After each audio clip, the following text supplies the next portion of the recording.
Good morning, everybody. Hold on, I'm having a bit of a lighting problem. There we go. That should look a little better.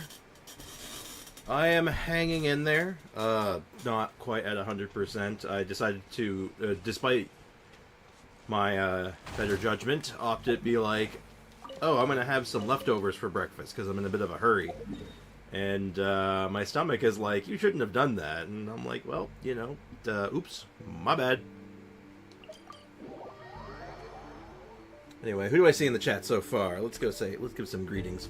We got Sander, Who, AJ, Brickenmeyer, Kendra, Cod, the fish, not the game, Sean, Sylveon Forever. What's up, guys? How's it going? Is that your bones or the chair? Yes. Let's get the bot going in the meantime. I am, yeah, I'm not quite 100%. I slept almost all of yesterday. Like, I was sleeping almost like 100% of yesterday. I basically did my errands, which was taking my dad to the doctor, and I had to take him out to get his passport photo done. But after that, I was like, I was dead. I was 110% dead. But even then, it's like, I'm on the mend. I'm feeling mostly better. I'm just not like 100% yet, you know? Anyway, how's it going, guys? How is life treating you all? Hey, Cousin Jimmy. Oh my god, it's Cousin Jimmy. Hey, Arrow, what's up? Welcome to the stream. So is Cousin Jimmy, was Cousin Jimmy here last stream on Monday? Or is this just like... Or is this a bit... That's too funny. That's too funny. Mister, I had a headache. I need to be a driver for my family so I can relate. Oh man, it's rough sometimes. No, bro, I'm back from the dead. Oh no, I didn't get you. I didn't get you good enough the last time. Don't worry, we'll get you yet, Jimmy. Oh man, how's it going, dude? Hey, Jaden, what's up, dude? Let's crack a lackin', mate. Let's go ahead and set this up in the meantime. It's not the most efficient way of doing this, but it does work. Okay, so I think we're condensing resin. I have reason to believe that resin condensing makes sense right now. Because... Oh yeah, right, no, I condensed yesterday. Right. Yo, bro, I don't need to be turned into sushi again. It's a long process. Yeah, but sushi's so good, though. Oh shoot, no, it's overflowing mastery as well. It's a tough sell. Okay. Alright, let's figure out where we're putting our condensed first, because I realized I condensed yesterday completely, so... Amazon dropped trailers for a bunch of TV shows, including Warhammer, Mega Man, Ghost of Tsushima, and such. A TV show for Ghost of Tsushima? I guess, sure. Seems kind of random for, like, a newer game. And the last Mega Man show we had is, interesting. Hey, DBZ fan, what's up, dude? Michael Theodore Mouse. The full name of Mickey Mouse, yeah? This was today's random fact. Yes, I actually knew that, weirdly enough. Or at least I had heard that before. I'd heard the name before. Where am I going? What are we doing? I know what we're going to do, but I want to get my rigmarole done first. We want to get the rigmarole done first, and then we can get into the meat and potatoes, right? Overflowing Mastery saved me. I should have books to finally double crown Mika. Ooh, Mika? Ooh, spicy. You don't hear about the double crown Mika. That's a new one. You don't. That's wild. I respect that. Big respect. I guess we can go for more of these. Yeah, we'll do more of these. Emily needs more work still, but we're good there. We're getting there. Some national parks in my area are going to have free entry for a week in September, so I'm tentatively planning a solo trip to one of them. Ooh, that sounds lovely. That sounds lovely. There's no other way of putting that. Like, oh, that's lovely. It sounds nice. It sounds so nice. It's like a nice trip to the park and just, like, go, like, enjoy nature and shit. That sounds fantastic.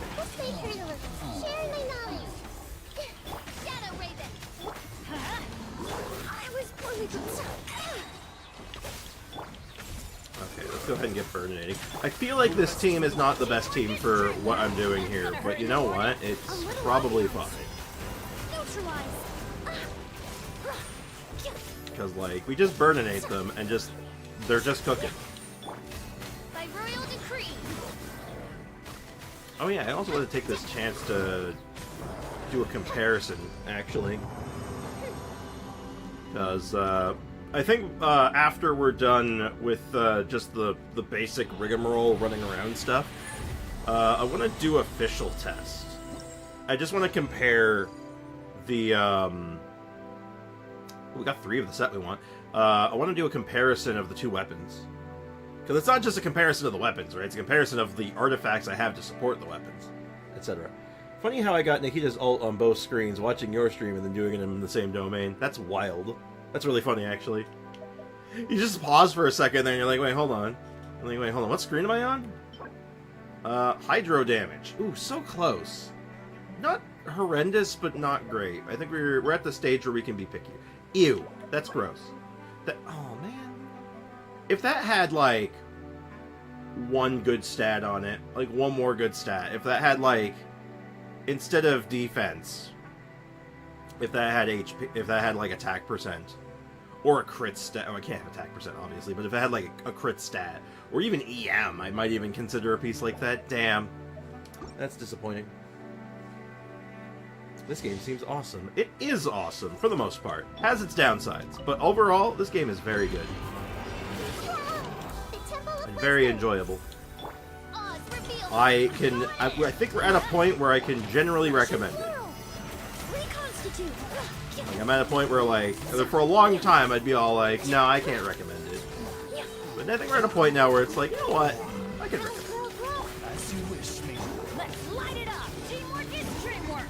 We're just doing some farming right now.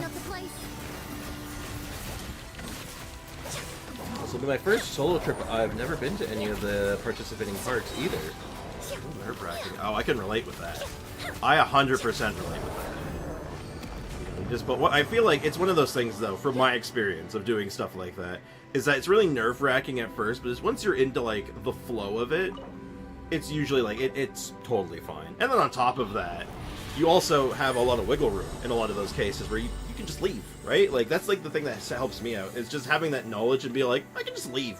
You know, if I'm not having a good time, or I'm not, like, vibing, I can just walk out, you know? Like, there's no, like, obligation, because I'm by myself, right? Like, it doesn't matter. Who's gonna judge me?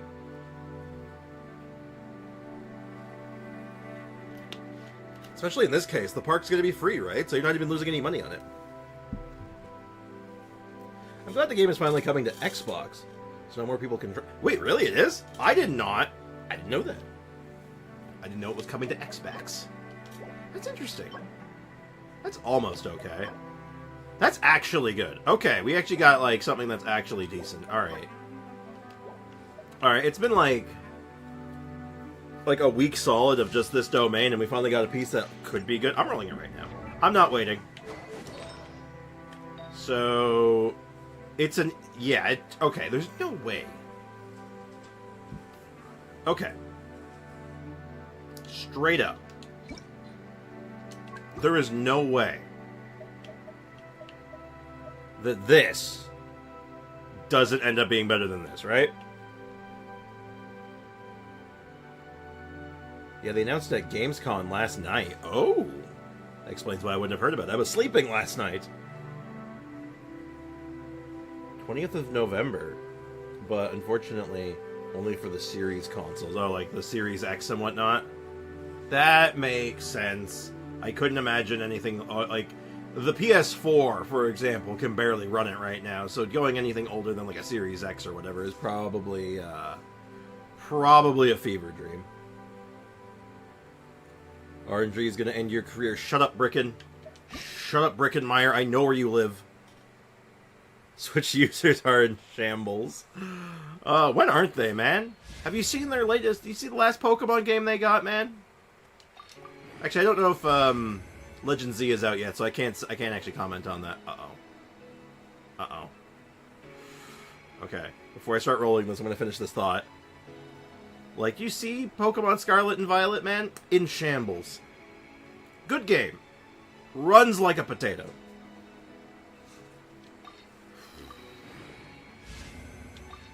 I'm nervous, chat. I'm nervous. I'm nervous.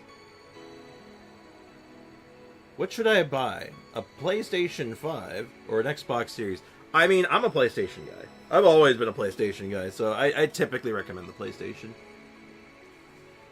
But that's just me. I mean, really, it's really just a matter of look at what their exclusive games are and decide from that. I think PlayStation, for me, has a better exclusive lineup, but that's just me. The fire is on some job, bless your RNG with good luck. Well, it's off to a horrid start so far, so... Hey, Hosty, what's up, man? The Switch I've had since 2017 might actually blow up with Genshin. My OLED might stand a chance, though. Yeah, it's the thing. I like my Switch. I have a Switch. I love my Switch. I got like a lot of games for it that I've played a lot of. It's a good console. It's good for especially for what it is. It is a great little piece of hardware.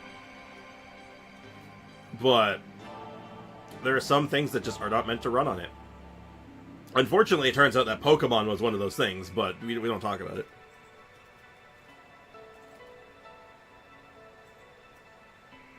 What's up, the ceiling? You are very clever and witty.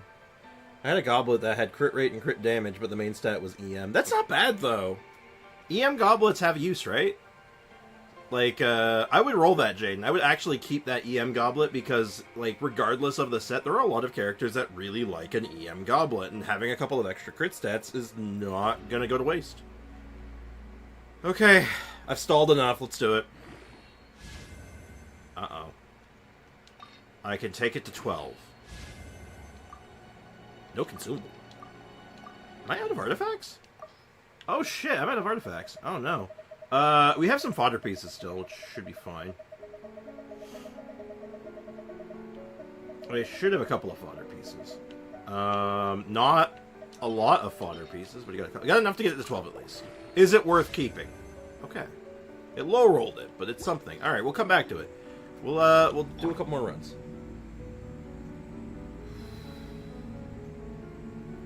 Throughout it. I think there was more to that message, Sander, because all that went through was throughout it. Especially now with Furina, there have been upsides to non-elemental goblets and teams on your TPS. True. That's also true.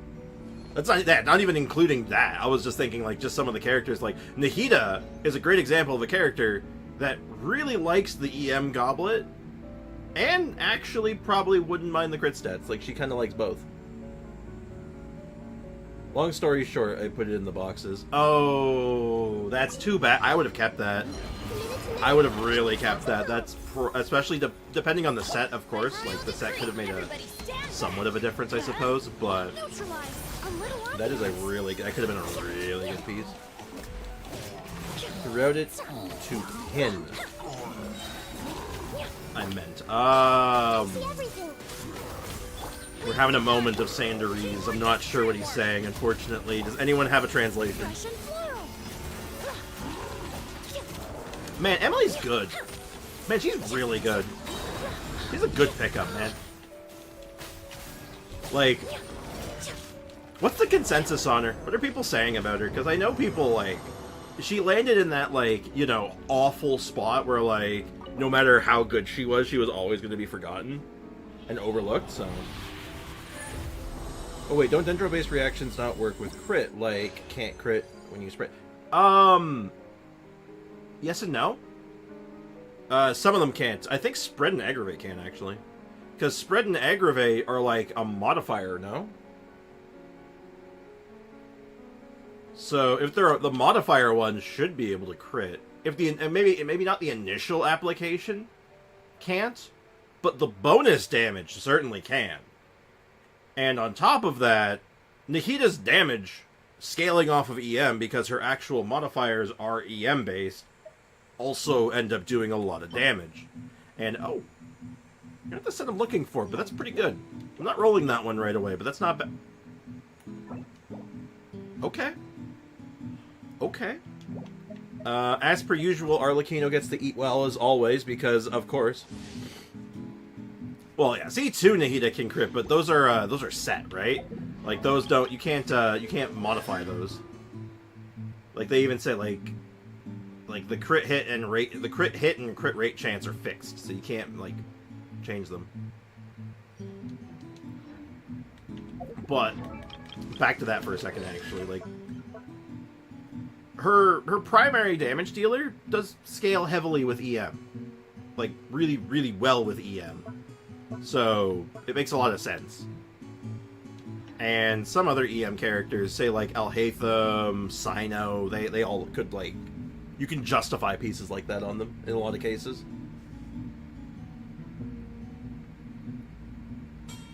Yeah, the quicken reactions can, but the bloom ones can't. I'm pretty sure that's how it works, because if I'm right, it is not the quicken reactions aren't a separate instance of damage. They're a modifier. I'm pretty sure. I could be mistaken on that one, because... Hold up one second. Zoomy? Zoomy, what are you doing? Meow. Meow? Okay.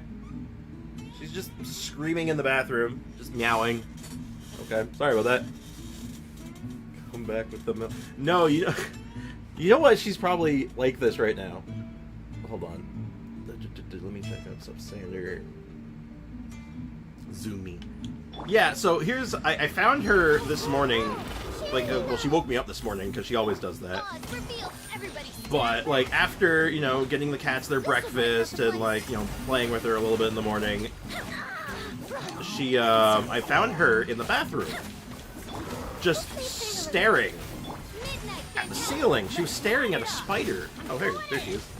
She's just staring at this spider on the ceiling and just, like, I mean, like, staring at it. And I'm like, I'm gonna go ahead and remove that, but, like, what the hell? Why are you just staring at it?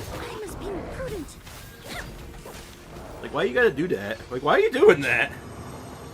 Yeah, it was a spider. It wasn't paying rent, though, so it had to go. Boo. Ah. She's now behind my television set, staring out the window. I think she's hearing... There's some work going on outside right now. Like, they're doing some tree pruning in the neighborhood, so I think that's where she's just looking at the sound. Alright. Hunter instincts activate. Well, no, actually. She doesn't hunt spiders. She's seen spiders many times close up. She doesn't kill them. She'll go for flies. Like, if a fly gets in the house, she'll obliterate it within seconds. But a spider doesn't touch it. She just looks at it. I don't know why. But I stand corrected, though. Spreading quicken reactions cannot crit when triggered. Apparently not. Interesting. Well, regardless, certain characters with EM goblins do appreciate some crit stats sometimes because it doesn't hurt their damage, right? Like, it's not doing you a disservice. And Nahihi in particular gets a lot of crit bonuses from her EM anyway, so it's just kind of like a win-win, right? Thank you for completing today's commission. Stats on stats on stats on stats. Add Astra. Okay, we'll take a quick break from the farming. I'm just gonna finish rolling that piece. We're gonna finish rolling that piece. Hi, Zoomy. Okay, goodbye, Zoomy. I don't understand that cat some days. She's funny. She's so funny. All right, let's roll this one up a little further. I want to get this one done. Oh, okay. No consumables found. How many consumables do I need for this? Okay, okay, it's fine. We got more anyway, so I'll probably end up throwing more at it anyway. Okay. Okay, chat. I just gave her as much EM as ER as possible in my main. 960 EM, 150 ER. I mean, like, that's the easiest way of doing it. I'm more saying that the crit stats aren't your focus. They're just kind of, like, nice, right? Okay. So, as many of you may be aware, that this is real. This is real, right? Also, burning without Nahida C2 can't crit. No, of course not. Burning is kind of its own thing, but yeah. I'm currently refining my support units in prep of world level increase. And Nahida's my current focus. Great one to start with. Good character to start with. Actually, interestingly enough, this world level 9 thing might actually breathe a little bit of new life into some of the exploration characters. You know, like obviously got the good ones, like the ones that see like active meta play, like Yelan and Nahida, because Nahida with her ranged pickup and stuff. But like characters like Sayu, you know, Sayu all of a sudden might get like a new breath of life put into them, because that's kind of like they can do good damage on their own. Like with like a good setup, you can do good damage with them. So all of a sudden leveling them up and like engaging with them actually might work out pretty well. Okay. So I haven't decided on something. I'm thinking about it. I don't know. Do we want to do this like a discussion and I upload that as a video, or do I want to do like more of a scripted video? I don't know what would be better. Like I'm going to do both. I think, I'm always going to do the discussion with you guys. I think we're going to have our like conversation and like talk about it. But I don't know if I want to upload that or make a scripted video after. I don't know. Does anyone have any takes on that? What do you guys think? Because, like, I could do, like, you know, a scripted video where I go through every single character on the list here and just be like, you know, talk about their strength and weakness. Like, that's what I'm going to do anyway. Make both? Well, for uploading purposes, I don't want to upload effectively the same video twice, so... Alright, you know what? Here's what I'm going to do.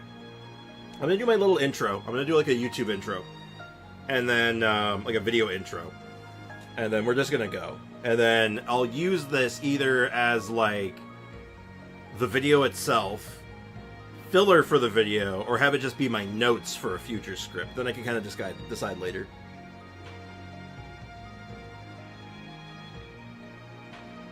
Because I could use this as, like, filler. Almost, like B-roll, if that makes sense, but... There's already a lot of scripted, so I think a combo would be good. Yeah. So, regardless, I'm going to record this. I'm going to do the intro now, just in case. That way I don't have to do that later. And then we'll kind of go from there. Alright. So let me do my intro. I'm going to do my quick intro. Also, if you do one, take it from the off-meta thoughts. Yeah, I think that would be... a good, like, we can kind of, like, we'll talk about... Okay, I'll talk about what we're going to talk about later. Fun fact. Why are you telling fun facts? I'm going to do a YouTube intro. Due to the laws, they can't put an existing character into the standard pool, as the character was labeled as limited, and it goes against advertising. That's disappointing. That's actually disappointing. It would be nice. Well, you know what they do then? What if they made, like, what they would call the limited banner? What if they actually just made a new banner, and they called it the limited banner? Really, really skirt that legal line, you know?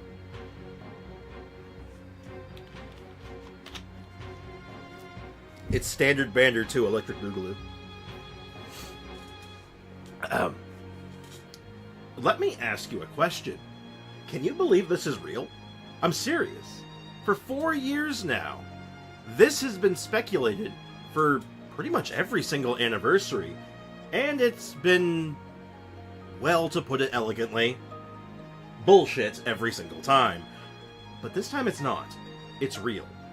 We get to choose a free 5-star character from the standard banner for this year's anniversary of Genshin Impact. So let's talk about it. And with the help of my YouTube chat, say hi chat, we're gonna choose which one is the best for you. That's right, not the best overall. What's the best for you? Let's get to it. I didn't record that. It wasn't recording! Ah! Sorry. I pushed the wrong button, it would seem. Alright, take two. Take two, chat! Ugh! Take two. You can just download the Yes, I can. Two things. There are 2 reasons I do not want to do that. Number 1, it is going to be a 4-hour-long VOD versus, like, a hour-long recording. Problem 2.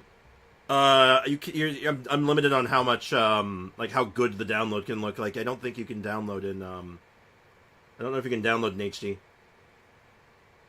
And let me put it this way. My recording output is much better than what the download will let me do. Like, there's a reason I record.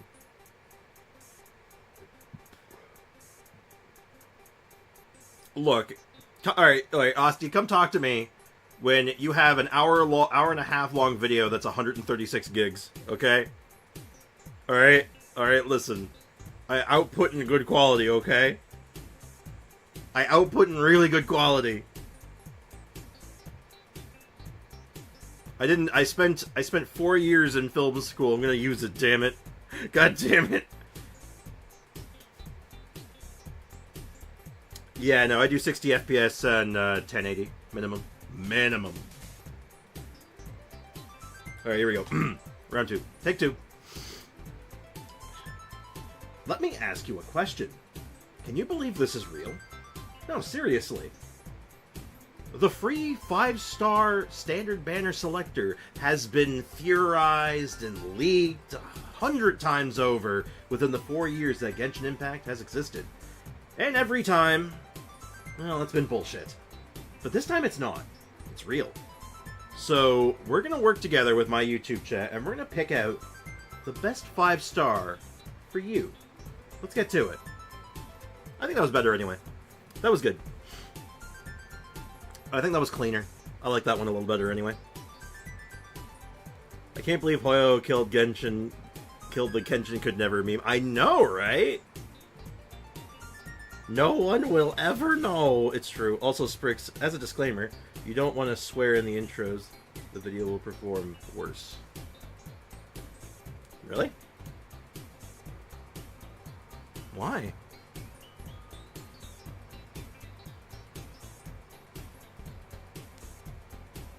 I didn't know that. Well, I wonder why. Well, I don't think that's been an issue in any of mine, because, like, I've had, like, swearing, like, minor swearing in some of my videos, and they still do okay, so I don't know. First minutes you can swear. Reshoot. Do I have to really reshoot it? Because I want to say it's bullshit, because that's what it was. It's funny. In the first 2 minutes, you can do whatever you want. Okay. Okay, take 3. Okay, fine. Baloney. I'm not saying baloney. I'm not saying baloney. I'm not that PG. That's so fake. That'd be so fake for me. I'm not saying baloney. You're baloney. Let me ask you a question. Can you believe this is real? No, seriously. For 4 years, people have asked for, speculated, leaked that there was going to be a free 5-star selector to celebrate one of the anniversaries. Well, it's real this time. Yeah, seriously. Every time before that, absolute BS. This time, for real. Well, with the help of my YouTube chat, we're going to work together and decide what the best 5-star for you is going to be. Let's get to it. There you go. BS isn't a swear. Those are 2 letters. If anybody's got a problem with 2 letters, I'll fight them. I will fisticuffs them. Bold of you to assume I'm going to help. Okay. Alright, without going into any character details, let's just look at this screen. We'll look at it together. And let's just get the takes here. BS is short for bullshit, so I doubt that counts. Anyone counts as a swear word. Exactly.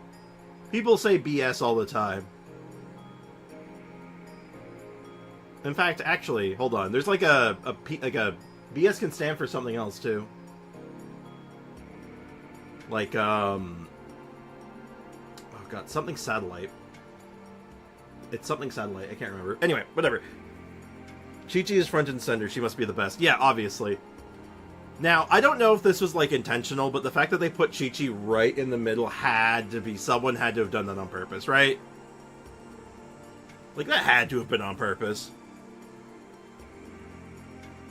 Oh, yeah, there's also, yeah, Black Swan. There you go.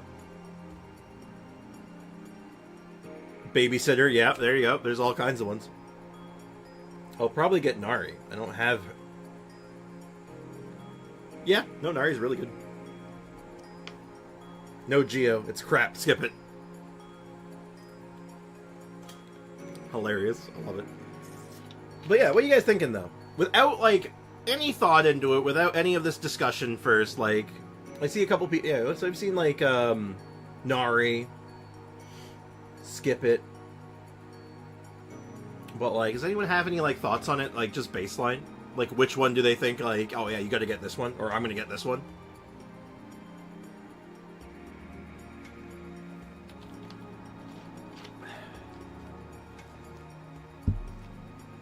Because we all know which one I'm eyeballing. Everyone knows. Anyone who's been on my stream knows who I'm probably gonna pick. But I'm getting Dia because she's C5 right now. Oh man, you lucky sod. C5 Dia, man. I wish I could go for get the C6 Dia right now. Seriously, C1 Jean or C1 Mona. Ooh.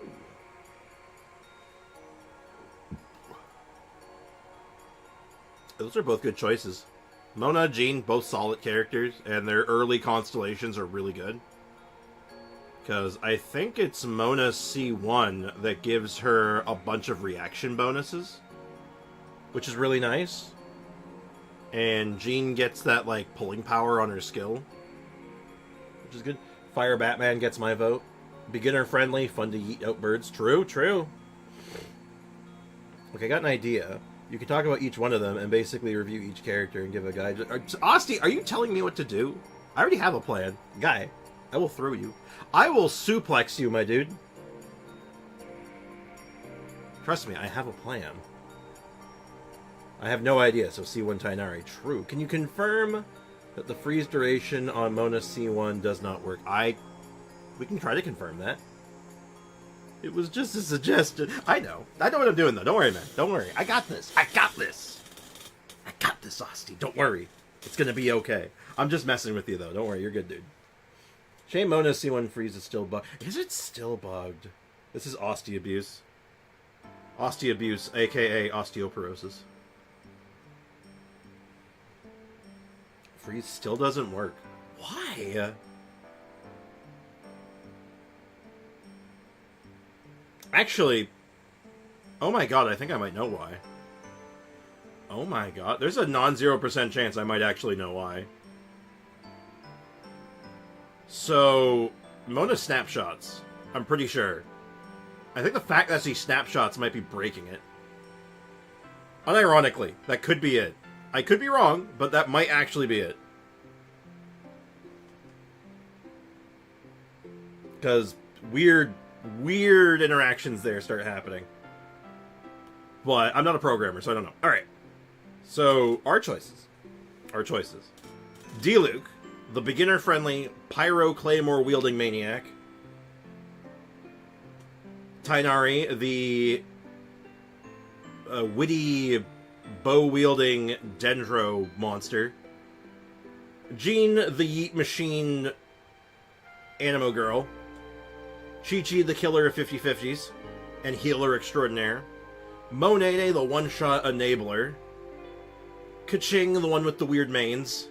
And Dia, the best character in the game. It's actually a tough choice. I'm not gonna lie, it's a tough choice for a lot of people. Here's a dumb and irritating fact. When you look at the talents for standard characters, the descriptions don't tell you the durations. I know! I knew that, actually. We had that conversation a little while ago, actually. Because I was trying to make a comparison for something like, what the hell? What's the duration? It's so stupid. It's ridiculous. Anyway, so here's how I'm going to do this, I think. Because we have a lot more to talk about than just their pictures, right? Like, don't get me wrong, you could make an argument for picking... Does Mona do freeze really good? Her freezing is fine. But we'll talk about the freeze problem with her. She has an issue specifically for freeze, but we'll talk about it. But yeah, you could probably pick a character based on just what they look like. I'll be completely honest.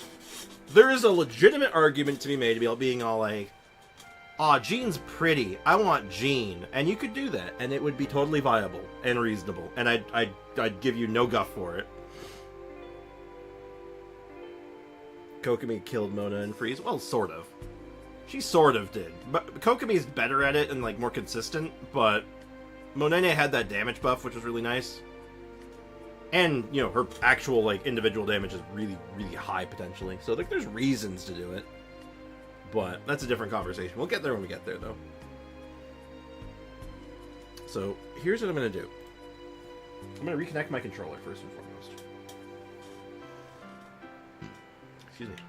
We're going to go to the character archive. And we are going to actually look at the characters. So, I'm going to go in order of... I'm going to try to go in order of how they are in the list, almost. So, first was D-Luke? Actually, you know, I'll go in chronological, or I'll just go in the order it's listed. This is going to get too complicated otherwise. So let's start with Jean. Let's start with Jeanathan. 5-star is still a 5-star. True. I do like how the characters are framed. There you go. Hey, who? What's up, man? Scary mofo. Give me a second. I think my weird leftovers from the fridge this morning may be coming back with a vengeance. I do have the bucket just in case still, but, like, I don't want to use it. So, let's talk about our baseline, because there's two conversations to have, right? Because first is, do you have the character for newer players, and for players who just haven't gotten lucky or unlucky enough to get a character? What does the character even do? Are they good? Well, Jean's got a couple of things that she does. Her normal attacks are fine. Nothing fancy, except for her charge attack is, like, very unique. Where, like, it knocks enemies into the air and, like, holds them there, which is actually really cool. She's like she's like the only character that does that. Playing Minecraft? Cool. We have Gale Blade, which is a minor crowd control effect. It, like, pulls enemies in a little bit and, like, stuns them and then you can just throw them. Its unique thing going for it, other than, like, just being, like, normal, good animo damage, you can do fall damage. You can throw someone straight up in the air for fall damage, which is kind of cool. Mona's good. Jean C0 is good for Furina. True. We'll talk about it. There's 3 things I want to talk about for each character.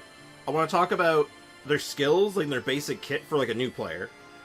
I want to talk about their constellations for a player who might have already have them or been playing for a long time. And then I want to talk about, like, the teams and things you can do with them. Does her build change if you have cons? Not really. Not really at all. I think, like, the only thing are cons, if you have, like, late cons, I think, like, her energy is a little cleaner. But other than that, no. Cons don't really change as she plays. You play her a little differently when you have cons. But it doesn't really change how you build her. Spronks. Yes, Mona C1 is good. We'll get there when we get there, though. You'll get, like, a full detailed answer soon. But yes, Mona C1 is very good. Dandelion Priest, gigantic heal. Does good damage. Like, straight up, does, like, solid, very good damage. Healing over time, burst heal for your party.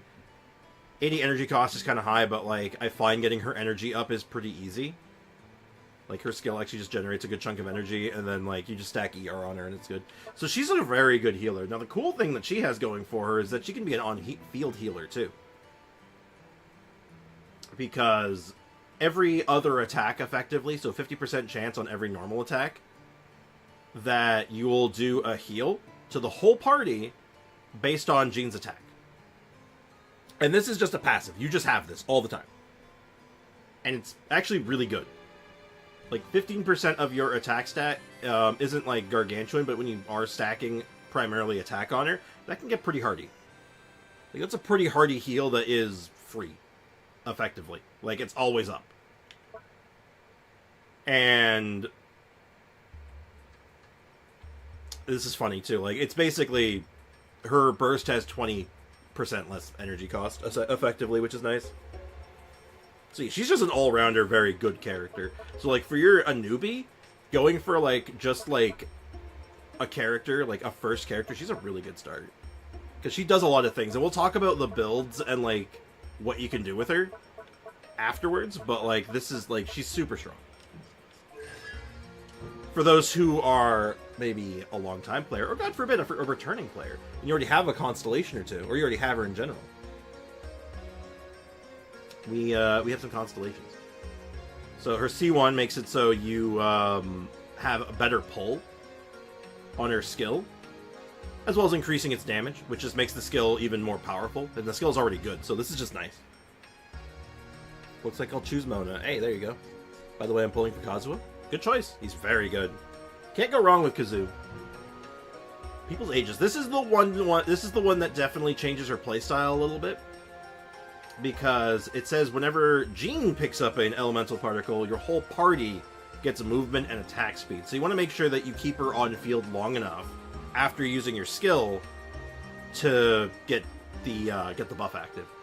And 15% attack speed is pretty good. The movement speed is it's relevant in some cases, but the attack speed though, that's really nice. There's not a lot of options for attack speed in the game, especially one that's this easy to do. Like effectively, this attack speed buff is on her skill. Could you discuss the old physical build? I will! Oh, believe me, I will. I just want to go through, like, what the abilities are first, and then we'll get right into that. Don't worry, Sean. We'll get there. I need him for my Arlecchino. Lynette ain't doing it for me no more. Hey, that's fair. C4. She is also one of the only characters in the game that lets you do Animo Shred. Animo, because of Viridescent Veneer, can shred just about every element in the game, barring 3. It can't shred Geo, it can't shred Dendro, and it can't shred itself. She has the ability to shred Anima, which is very interesting, making her very viable as an Animo support. Like a support for Animo units. Which is pretty cool. So I just saw the Want It poster in the background. I have to say, oh, yeah. And then finally the C6, which is a 35% damage decrease while inside the burst, and for a little bit of time afterwards. So 35% damage reduction while in a very powerful healing circle is very good. It's a lot of damage reduction. Wait, does Brick switch One Piece? I'm very behind in One Piece. I used to be up to date. I've been behind for a long time, though. I'm probably like 400%, 400 episodes behind right now. Chi-Chi and Jean have some healing mechanics. Attack equals healing, but Chi-Chi has niche teams like physical tops, but Jean has mechanics that are abusable late game in the Abyss. Fair. But, now what do you do with Jean? What is Jean good at? Well, if you look at her kit and what she's got cooking, she's got 2 effective roles. She's either an Animo healer, you throw her on Viridescent, and you just stack attack and ER, and you just let her burst and her normal attacks and her skill do their thing. You do Animo Shred, you do the Shred with Viridescent, you heal with all that tons of attack you have, and you just run Rough Shot. Like, and then when you need extra healing, you throw her on the field and you just start swinging. But on the note of that, Furina support, we'll go over some teams too while we're at it too. Like, we'll go over some specific team comps as well and characters she synergizes very well with. She can also do physical, because when she first came out, like, or when the game came out, because she came out with the game, she was a launch character. She was used in physical team comps. And she's actually still quite good at that. And she pairs really well with a lot of characters who, like, are meta. Like, she pairs very well with Furina, as the chat's been saying. She's very good with Furina. She's good with Shogun, because Shogun helps get her burst up faster. She's good with, like, so many characters. Like, you can put her with almost anyone, and it's fine. If you just need to fill the healing slot, Jean's often just the answer. You can just put her there and it works.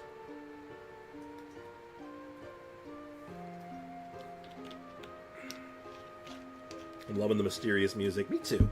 I can't hear it right now, but I know it's there and it makes me happy. So Actually, I don't know if I want to do this from the, you know what, this might be easier, because I own all the characters, so maybe...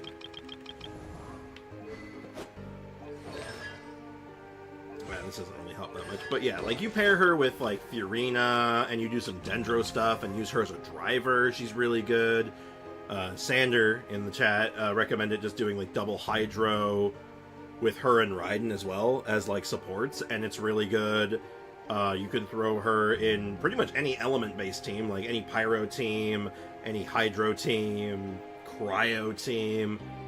Like, she can work in Freeze teams, because she just swirls. Pepsi. Alright, who catch you later. But yeah, she just gets the job done. She's really good. Like I said, you throw, like, Viridescent on her, you can throw a healing set on her, you can throw, like, Pale Flame on her even, and it's fine. And just have her drive and do physical damage around, like, a reaction or something. But yeah, like, your only two stats that really matter, for healing at least, is, like, attack and energy recharge, and if you're doing physical, well, it's just attack and crit stats. She's really easy to build because of that, because your substats almost don't even matter to a point. I think you should demo the team for the video. I agree. I absolutely agree with that. I think I'll splice in some stuff. I should be able to... I'll do some recording, maybe even today. If not, I'll do them throughout the week. But, yeah, I think I'll stick with the archive. If that's the case, I'll grab extra footage later. I'll do that on my own time. I'll do some of it on my own time, so I'm not too worried about that. But, yeah, so... She works with the meta very well. You throw, like, she works with Shoguns, she works with the Raiden, or she works with the Shoguns, she works with the Fiorinas of the world. You can throw her with Nervalette, and she works. I mean, everyone works with Nervalette, but that's not the point. Throw her with Arlecchino. Not as good, but Arlecchino likes the attack speed buff if you have her C2. Throw her with, who's another really good meta character? Oh god, why can't I think right now? God, who else is, like, really meta right now? Nahida. Like, all the Nahida reactions, like, she works fine with. Because Swirl doesn't really interfere with what Dendro wants to do. It actually benefits in a lot of cases. So, yeah. No, she's good. She's really good. She's a good pick for a lot of, I think, for not necessarily new players. Chlorant, there you go. She's not the best pick for, like, if you're a brand new out-of-the-gate player, she's probably not going to be your first pick. But she's worth consideration. She's very good. She's the kind of character, she is what I would describe as, like, the best second 5-star, you know? So you have your first 5-star character that you already gotten, whether that's a standard one, or you already have your Chlorand, or you got, like, the new hotness, or whatever new hotness just came out. She is such a good second character. If you already have a good 5-star that you're building around, she's, like, the perfect second pick, you know? That's what I would describe. So if you're a new player, and you already have, like, a 5-star that you like, think about Jean. Jean can help support anyone. Pretty much. If you don't have anything yet, she might not be the one for you.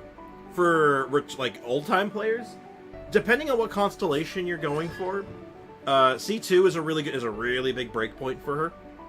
So if you have C1, going for C2 is very good.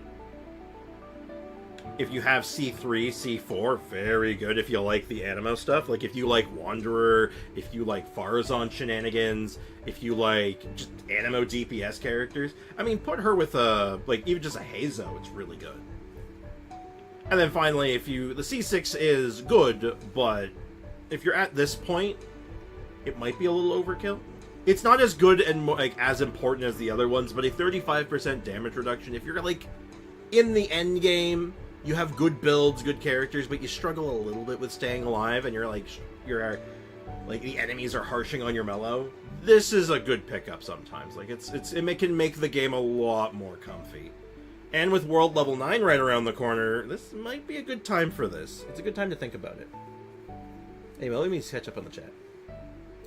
I got Jean the same day I got Kokomi, so she rarely sees use outside of one specific Shenhe team I run her in. Fair enough.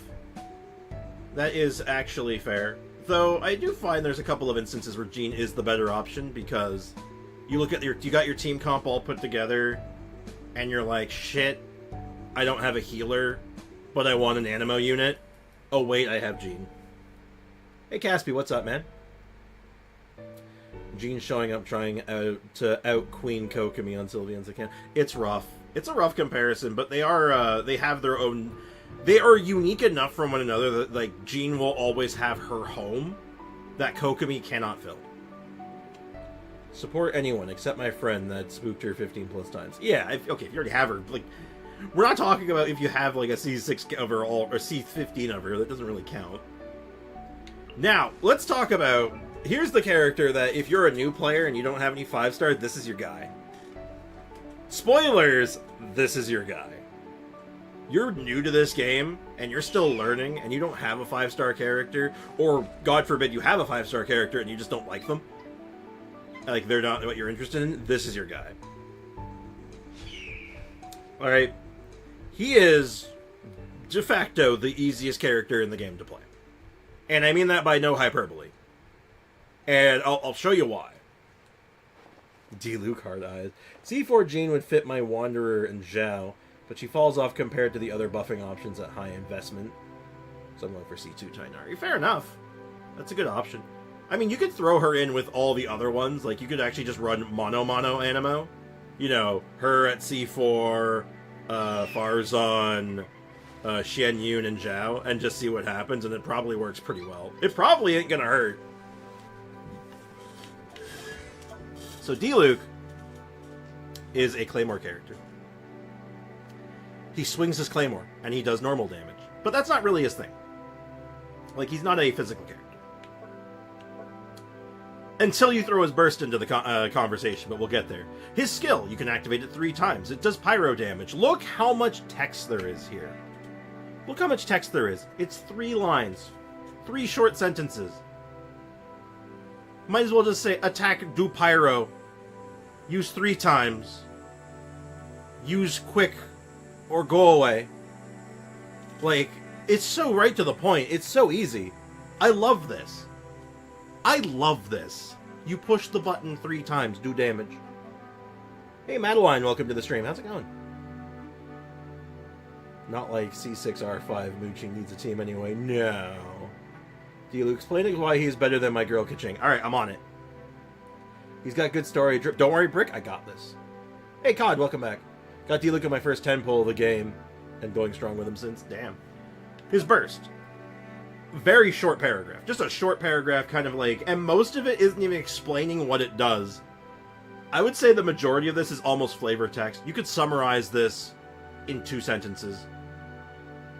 Summon a flaming bird. It does pyro damage in a direction, knocking enemies back. Imbue, and it gives you a pyro infusion. Infuse your weapon with pyro. So now his normal attacks do pyro damage.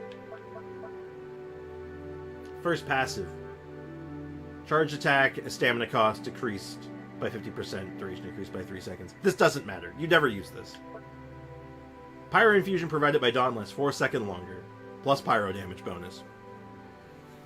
So, here's just how this works. You just use your burst, use your skill, and you swing your sword. That's it. That's it. That's all he is. This is why he is like the beginnerist, one of the best beginner characters in the game. He's so straightforward. He does, everything he does is exactly what you think he should do.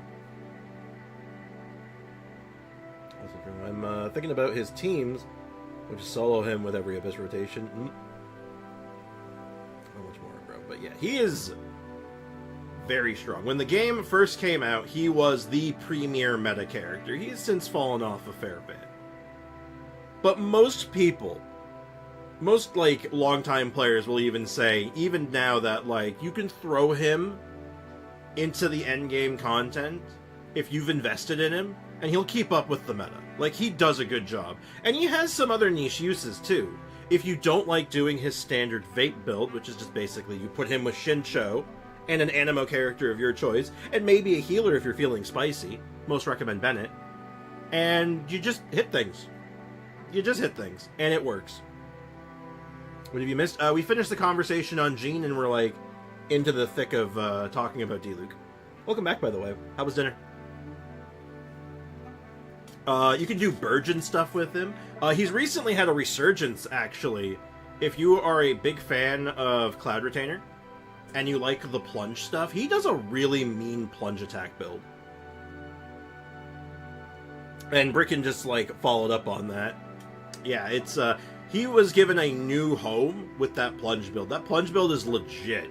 It is very good. And is a very viable home for him, if you have Shanyon. Without Shanyon, his normal just hit stuff with his sword is really good. And I know a lot of people don't like Claymores. I find that a lot of newer players don't like Claymores. Now, maybe I'm going crazy, but I found that a lot of new players don't like Claymores. From my very brief interactions with newer players. Because they're slow, right? D-Luke's Claymore does not feel like a Claymore. D-Luke's Claymore is very fast, because you can interweave it with your skill. So if you want to get, like, advanced here, getting into the fancy shit, you swing with a normal attack, you do a skill. You swing with the normal attack, you do a skill. You swing with the normal attack, you do a skill. And then you throw the big bird at him. And then that's it. If you get D-Luke skin, you get 50% more damage because of the Immaculate Drip. I mean, I'd almost believe that. I was going to get CR, but she was good for D-Luke, so I wanted it. Blub. But yeah, so, like, for a new player who's, like, just starting the game out, like, you're really early in, D-Luke is a fantastic grab. He's so good to learn the game with, because he basically works with all the popular interactions, and he works with a lot of the popular characters, reactions, like, he has so many options, and they're all straightforward. They're all really easy to grasp. If you like Burgeon, well, you throw some water on them, you throw some Dendra on them, and you swing a sword. You like Vape? You throw some water on them, and you swing your sword. He's so straightforward. So easy to grasp. But still maintains being pretty fun to play, honestly. Like, it's fun to just hit things, you know? It feels good to hit things. D-Luke skin was the first time I bought Genesis Crystals, and it was all downhill from there. That sounds about right. If Bennett is being used on another team, throw Toma with D-Luke and the Burning team with Emily and Chincho and Wreck House. There you go. Like, options upon options. Like, you have so many things you can do with them. It's almost not even funny. Like, he's just good. He's just good. I had my first ever procedure with local anesthetic yesterday, and it freaked me out, so I haven't been feeling the best. Oh, I'm sorry to hear that. Well, at the very least, it's over and done with now, for the most part. You're just in the recovery phase now, I assume, yeah? And I wish you a very speedy recovery. Also, quick side note, if you notice, his energy cost is 40. With a 12-second cooldown. He can maintain this for, like, ever. It's really easy to get his burst and keep his burst going. Like, he's so good. And if you're a long-time player, are his constellations good? Well, yeah, actually, they're great. And they all mostly maintain that, like, generally straightforward, like, easy to read, easy to understand, with, like, the exception of one. There's, like, one that I think is challenging to use, but still. Ever since early 2021, I was begging for high ponytail skin for D-Luke in their patch surveys, specifically the bartender one from the manga, and I literally manifested it. Makes sense. Good job. I'm proud of you. A man is like a walking utility belt, and people wonder why he's called Batman. Indeed. Oh, give me a second. Whew. Alright. C1, very straightforward. D-Luke deals 50% more damage to enemies above 50% health. So, high health enemies take more damage. Super basic, very straightforward. 15% damage. No one's complaining about that.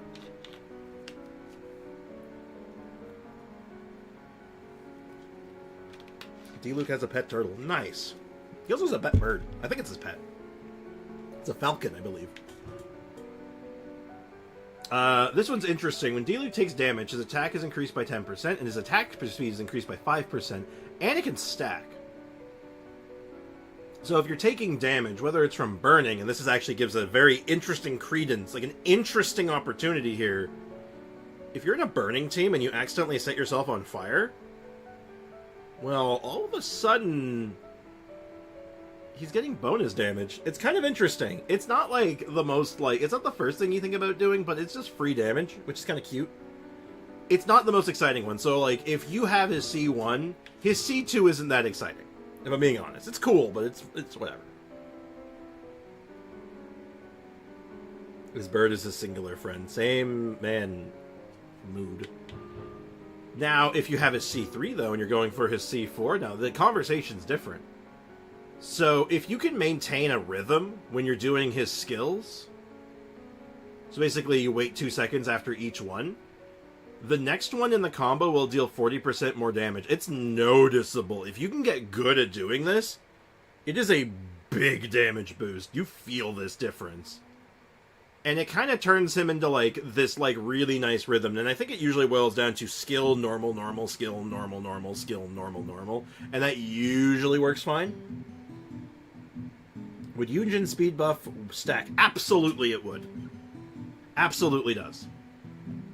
Pretty much all sources of attack speed stack, but there's a cap. And his 5% maxing out at 15% is not going to hit that. So absolutely 100% stacks. If you're going for his C6, though, his C6 is interesting. So after you use Searing Onslaught, his normal attack speed has their damage and speed increased by 30%. Also, your skill does not interrupt your normal attack combo. This is really, really good.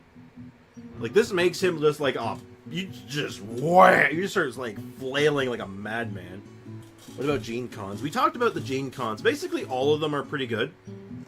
The most exciting ones are C2 and 4. 1 is cool, but, like, not, like, the most important one. And 6 is very good, but it's not, like, hype. It's not, like, changing her gameplay or anything like that. It's just very, very strong. It's very good. It's comfy. Also, Ronnie, what's up, man? Welcome to the stream. So, yes, his C6 is really cool. This is, like, for me, I've been on the fence about this, because I have him C5. And part of me really, really wants this. But there's someone else who has a closer place in my heart. But, yeah, I'm going to C2 her on my main account. C2 is super good. Attack speed is very, very good, and it's very easy access attack speed. You just have to pick up a particle with her, which it doesn't even have to be her particles. It could be anyone's. As long as she's on the field to touch them, your whole team gets the buff. It's super good. But yeah, if you are a longtime player and you can get this C6, it is really strong. It's really cool. And big damage, big attack speed, and it synergizes with this. It makes doing this easier, because now your attacks will line up better. So yeah, this is just good. Again, like, he's just so basic, so to the point. I highly recommend D-Luke. I think he's super good. And I think pretty much any player, new or old, can find uses for him. So next up is the infamous one. We have to talk about it. Is there ever a universe where anyone would ever take Chi-Chi? And you know what? I'm going to argue yes. I'm going to argue for Chi-Chi here. So let's talk about her. So she is a very tiny character who swings a very tiny sword. Hey, good morning, RPG round. RP ground. Wait. How's it going, man? Welcome to the stream. Good morning. Let me put this argument to rest. Chi-Chi. She's cute. That's what I'm doing. That's all. Understandable. We're going to sell Chi-Chi. I'm going to sell you on Chi-Chi. He's been waiting for this moment. Chi-Chi's a helpful zombie. True. Chi-Chi, unironically, and I mean this with no hyperbole, no exaggeration, one of the best healers in the game. Her healing output is insane. Like, I don't think Kokomi keeps up with this thing. Kokomi can do theoretically more damage, and is more synergistic. But this thing cannot be stopped. It will heal you. And that's it. This is why the meme of Hu Tao running away from Chi-Chi exists. She will heal you, and you cannot stop it. C6 Chi-Chi gang rise up. Also, here's just the tail end of the Deluge section, so... I knew Chi-Chi was soon. Yeah, we'll go over it. So, the normal attacks aren't really that exciting. Her scaling, her ratios, they're not super good, but... there is an argument to be made for doing physical builds with her. Because you could just make her do damage, because, like Jean, her healing scales with attack. So you're getting benefits from building her offensively anyway. So a little bit of physical bonus in your build for a little bit of extra damage isn't gonna go to waste. So you always keep that in mind. But then we got her skill. Her skill's a very long cooldown. Lasts for 15 seconds, a cooldown of 30. Can be kind of rough. But the amount of healing you get from this it's stupendous. Because it does a passive heal, and if she's on field, which when you're healing with her, you often want her to be, it's just every swing is healing. For a huge amount. Chi-Chi Taser is hilarious. We will go into the team details, because she is actually wildly synergistic. More synergistic than people give her credit for. No, exactly, Kendra. She gets a lot of unnecessary hate. I've also been very lucky in my pulls for Chi-Chi. I almost got C6 Kaching when all I want is Chi-Chi from standard. Damn. So, her skill doesn't do great damage. But, the healing that it does is great. Long cooldown, but it is very good healing. Her burst, very similar. The way it works is it does a big burst of damage, has a 20-second cooldown, big energy cost, which we'll talk about this as well. But it marks enemies hit with this, what is it actually called? Fortune-preserving talisman. And it just, anytime anyone hits the marked enemies, they heal for a stupendous amount of healing. Like, it is a gargantuan amount. So, yeah, her healing is stupendous. And then, of course, we got her passives here, which it's just healing bonus. Whenever you do an elemental reaction, which is fine. It's whatever. Her healing is already stupendous, this just makes it more stupendous. This is bread and butter, though. Whenever you normal or charge attack an enemy, you have a chance to apply a short-lived fortune-preserving talisman. Figure the main one lasts for 15 seconds. These one lasts for 6. With, again, big cooldown. But, the thing with Chi-Chi to optimize her is that she is somewhat skill testing. You really need to balance what heals you have up, because you have to be accounting for these long cooldowns. And in the case of her burst, she doesn't generate energy very well, so you really need to run her with a battery in a lot of cases to shore up this difference, or put a lot of ER on her, one or the other, if not both. Like I said before, I like to run her in like kind of physical comp sometimes, so she'll often be paired with a Shogun, which does help quite a bit. And if you're going really ham with it, you throw like a Favlance character, something like a Mika or something, and go ham. And it's pretty good. For teams and stuff you can do with her, like, she is what I describe as a phenomenal reaction driver. Because she's so good healing on field, she can basically stay on field forever with no fear, as long as her skill or burst is up. And there's a... God, she's versatile. Also, Sprix, do you have the Bellabog theme playing on the loop? It's giving me flashbacks. No, I don't, actually. The music you're hearing is from Final Fantasy X. Hey, Polar, what's up, man? Yeah, free 5-star. It's coming in the 5.0 update. Not right away, it's the anniversary, but yeah. Okay. So, you literally can just put her in any team as a driver that doesn't need an element to drive it. Like, for example, a lot of Bloom teams don't need an elemental driver a lot of the time, because you can do it with, like, Nahida, like a bunch of off-field characters doing the reactions for you, and then she just drives. She's just on the field hitting things. You know, you throw on, like, a Shincho, a Nahida, and, like, a Cookie with her. Sounds exactly like a Bellabog theme. Really? I don't know what track's playing right now, damn. Chi-Chi doesn't like me. I've only pulled C0 in almost 4 years. She doesn't like me either, but... Deluge likes me, apparently. Standard banner only. Yes, it is standard banner only. Including the newer standard banner characters, so Tainari and Dia are on there. So it's not just the classic characters. So, also a very niche team that's actually pretty meta that she's very good in. She works very well in fridge teams, and for the uninitiated, a fridge team is a freeze team that does hyper bloom. Well, hey Polar, I'm going to sell you on one of them. That's what I'm doing here today, I'm selling it.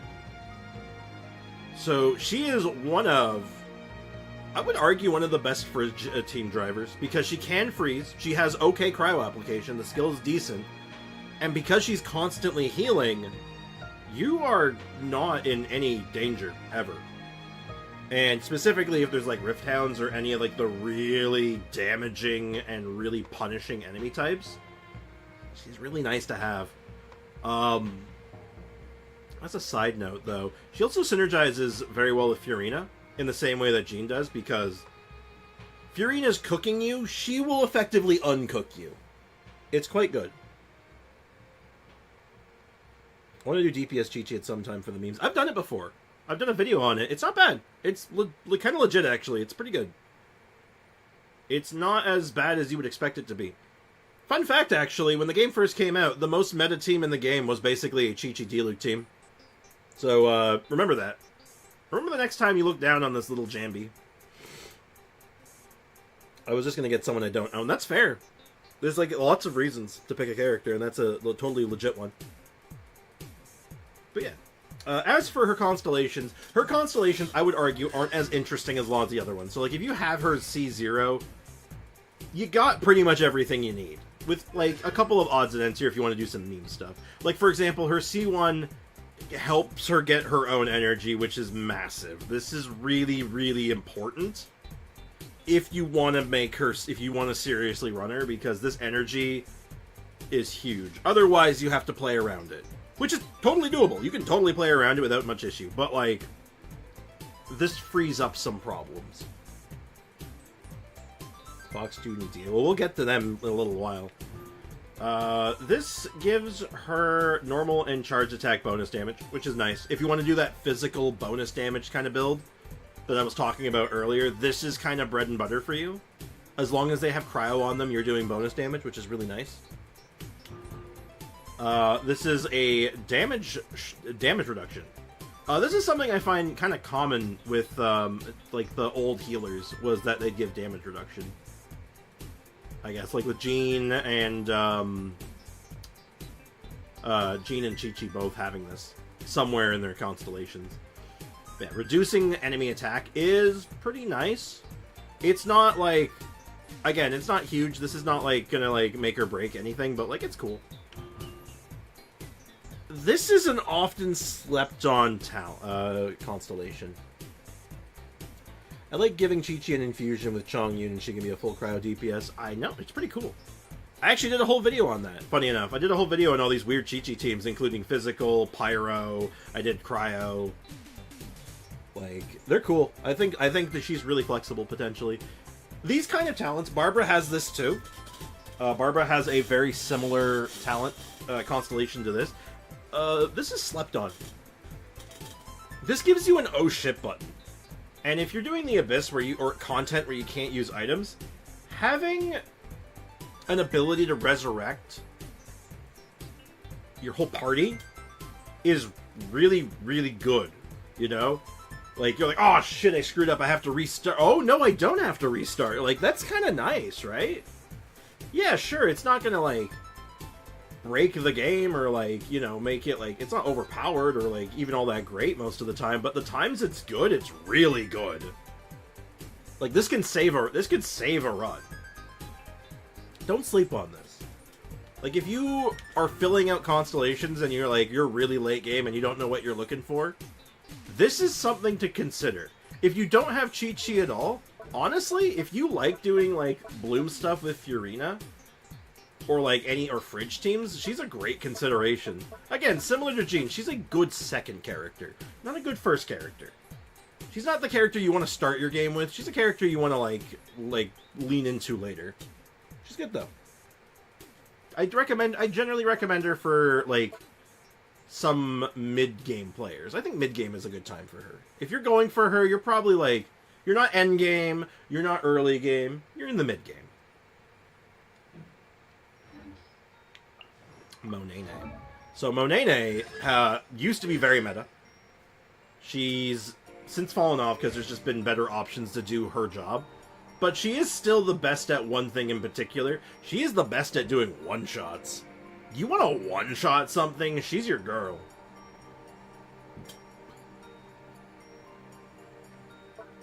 Like, she will just blow things up. She's not much for being on field. She's got an okay charge attack, though. Her charge attack damage is decent. Beyond that, though, you're not staying on field with her. It's not what she's there for. Being a Hydro Catalyst, though, for Hydro application, like, it's pretty good. Yeah, she is the damage per screenshot meta. Like, if you want to one-tap something, she's your girl. And it's because of her burst. And unlike the other characters, I'm going to talk about her burst first, because her burst is her kit. Like, everything in her kit is her burst. Like, this is it. It does a 8-second stun to smaller enemies, which is pretty good, actually. Honestly, kind of slept on. But as soon as they're damaged, the bubble pops, so then, like, they're free to move around. So, but it's like, it can save you a fair bit of damage in, like, swarmier groups. So not bad. It then blows up when you hit them for massive damage. It also applies a debuff called Omen. Omen only lasts for 4 seconds. This is the downside with it. It only lasts 4 seconds, but is a gargantuan buff. Holy shit, Omen increases your damage by a lot. This is why she is the one-shot queen. You pair her with, like, a good damage dealer who can do a good big hit. You kill the thing in one hit. It dies. You say, you are going to die, and then they die. And that's just the end of it. End of conversation. She's still good, though. Even beyond that, because if you're not trying for one-shots and you just need to, like, okay, stun my enemies and then just do, like, a D-Luke burst, for example, you're going to wipe them out 9 times out of 10. Which feels pretty good. Yeah, I like me a good damage per screenshot every now and again.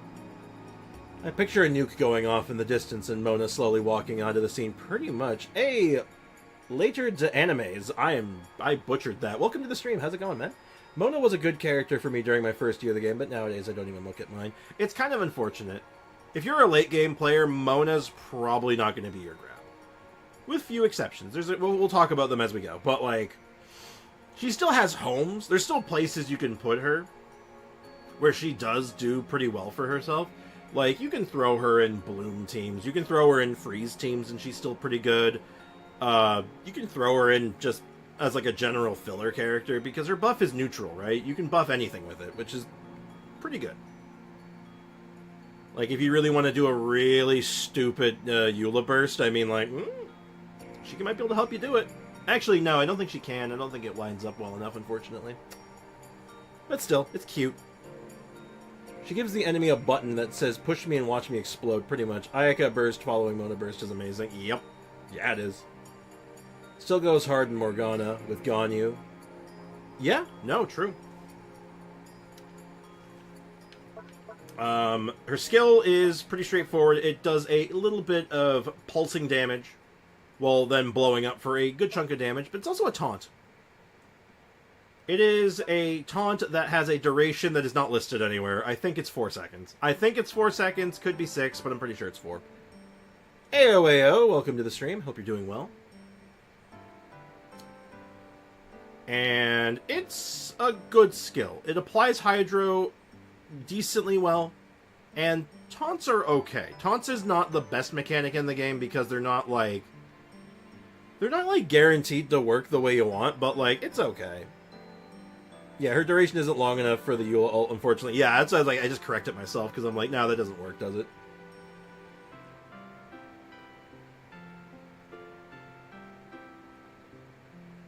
It's not great. I mean, you could technically do it, but you wouldn't be able to get a big buff off of it because you have to switch out too fast. Because you can pop it early by swapping characters, right? But, again, it's not great then. Mona was on my Morgana team, then I took her off for Kokomi. Now I use Furina in it, yeah. Like I said, there's better options. If she's like if you're getting early game, she's really, really nice. because the taunt is good. If you're early game, actually, if you're a new player, she can actually make an argument for being your first. She's not like Diluc, where he's like the best first character, in my opinion. She's a good second pick, though. Like, if you already have Diluc, she's a great second pick. And it's actually because of this ability. Her alternate dash, her sprint lets her run on water. It's faster than a normal dash. It can walk on water. And it itself applies Hydro, which is cool. Yeah. This is good for exploration. This is actually good. Does Cyno's burst snapshot? No, I do not believe it does. Most newer characters don't snapshot. Snapshot's an old mechanic. They don't really do it anymore. I think. I could be completely off base on that one, and I apologize if I am. But I can't think of a character that still snapshots that's, like, new. Like, newer. Like, I think Inazuma was, like, the last time we saw snapshotting, really. Edo snapshots. Like I said, Inazuma was, like, the last time we saw snapshotting.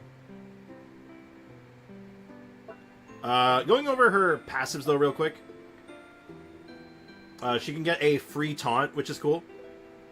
Every time she dashes for 2 seconds. I think there's a cooldown on it, but... this is cool. It's not bad. Oh, then there's this. Excuse me. I personally cannot stand the alternate sprint on any character. It locks you in for like a second. And you exit, it makes you feel like you don't have control over any of my characters. Now, you see, that is very true. What you're saying is true.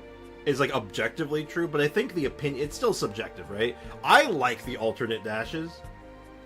Because they have a lot of upside. They have downside, but they have upside, too. Like, the increased speed can be really nice in certain situations. I gotta haul ass, it lets me haul ass. Going over water is really cool. And so for exploration, it's nice. And it does look nice. It looks cool. But like even like if you don't like it though, then like that's that's a huge downside. You don't want to do that.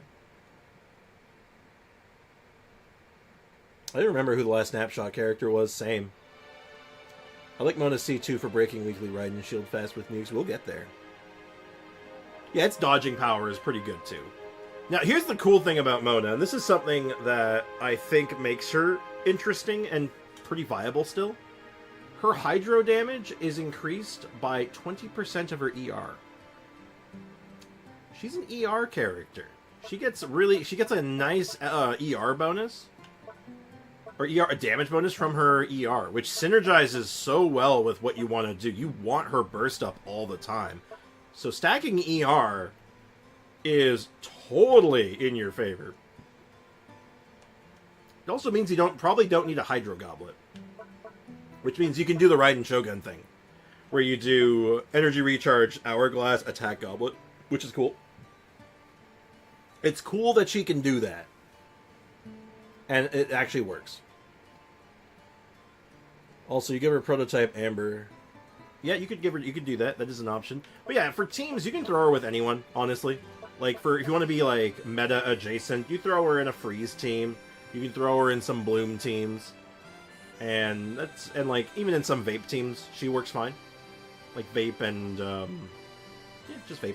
But, and, like, that's the thing. Any DPS, or not any DPS, 90% of the DPS in the game is going to benefit from her Omen buff. To some extent. Because it buffs anything, right? It's just a damage buff. It doesn't care what the element is. It doesn't care if it's an element. It just says, you do more damage now. And if you want to one-shot them, you can one-shot them. If you want to hit them with a bunch of medium-sized hits, that's good too. You got 4 seconds to make them dead. But overall, like, as like an early game character, she's good, and as a late game character, she's fine. She falls off a little bit, but she does have constellations that are worth talking about. I'm hoping they add some more standard in Natlan. I think this opens up the opportunity for them to do that pretty comfortably because it looks good. It's good. It's a very good. It's good optics if they do. Basically, build your Mona like Raiden, and she'll be great. Exactly. Jean is not a fan of Arrow. Apparently so, which is funny because Jean is Anemo, and Arrow means wind, and wind is Anemo. So you think they go hand in hand, but I guess not. So her C1 is probably one of the coolest C1s, like, in the game. And I mean this, like, unironically. I love her C1. So if you have Mona, but you don't have her C1, and you're interested in Mona, get her C1. Because it buffs reactions. Like, it increases electrocharge damage, increases vape damage, increases hydro swirl damage. And as I understand, the last one there, freeze duration, doesn't work. And maybe someone can confirm this for me. But I don't think the freeze duration bonus works. Is that true? Is that actually true? Jean knows she'll get the Scar treatment, probably. Whenever I see Arrow, I think of the bubbly chocolate bar. Ah, I also think of that too sometimes. I lost my 50-50 to Monene, and the next standard wish I did was her C1 now, so this is crazy for me. Hey, it works out for you. Freeze duration is still bugged. Yep. So, all of these other three things work, as I understand, but the freeze duration doesn't. And I don't know why it's still there. Like, there's two ways they can fix it. Number one, they fix the freeze duration and they make it so it actually works. Or number two, just remove the line of text. Because it's not there. It's not real. Just remove the line of text and give some compensation primos. Like, seriously, like, just rip the band-aid off at this point. Like, goddamn. We can try it. But the problem is 15% is such a small amount for freeze. It's really hard to calculate. It's pretty minuscule anyway. Even if it did work, it's not that much. But yeah. We are not friends anymore. Mew the mint one is disgusting. The base chocolate one is superior. I like the orange one. You ever had the Arrow orange bar? That one's actually really good.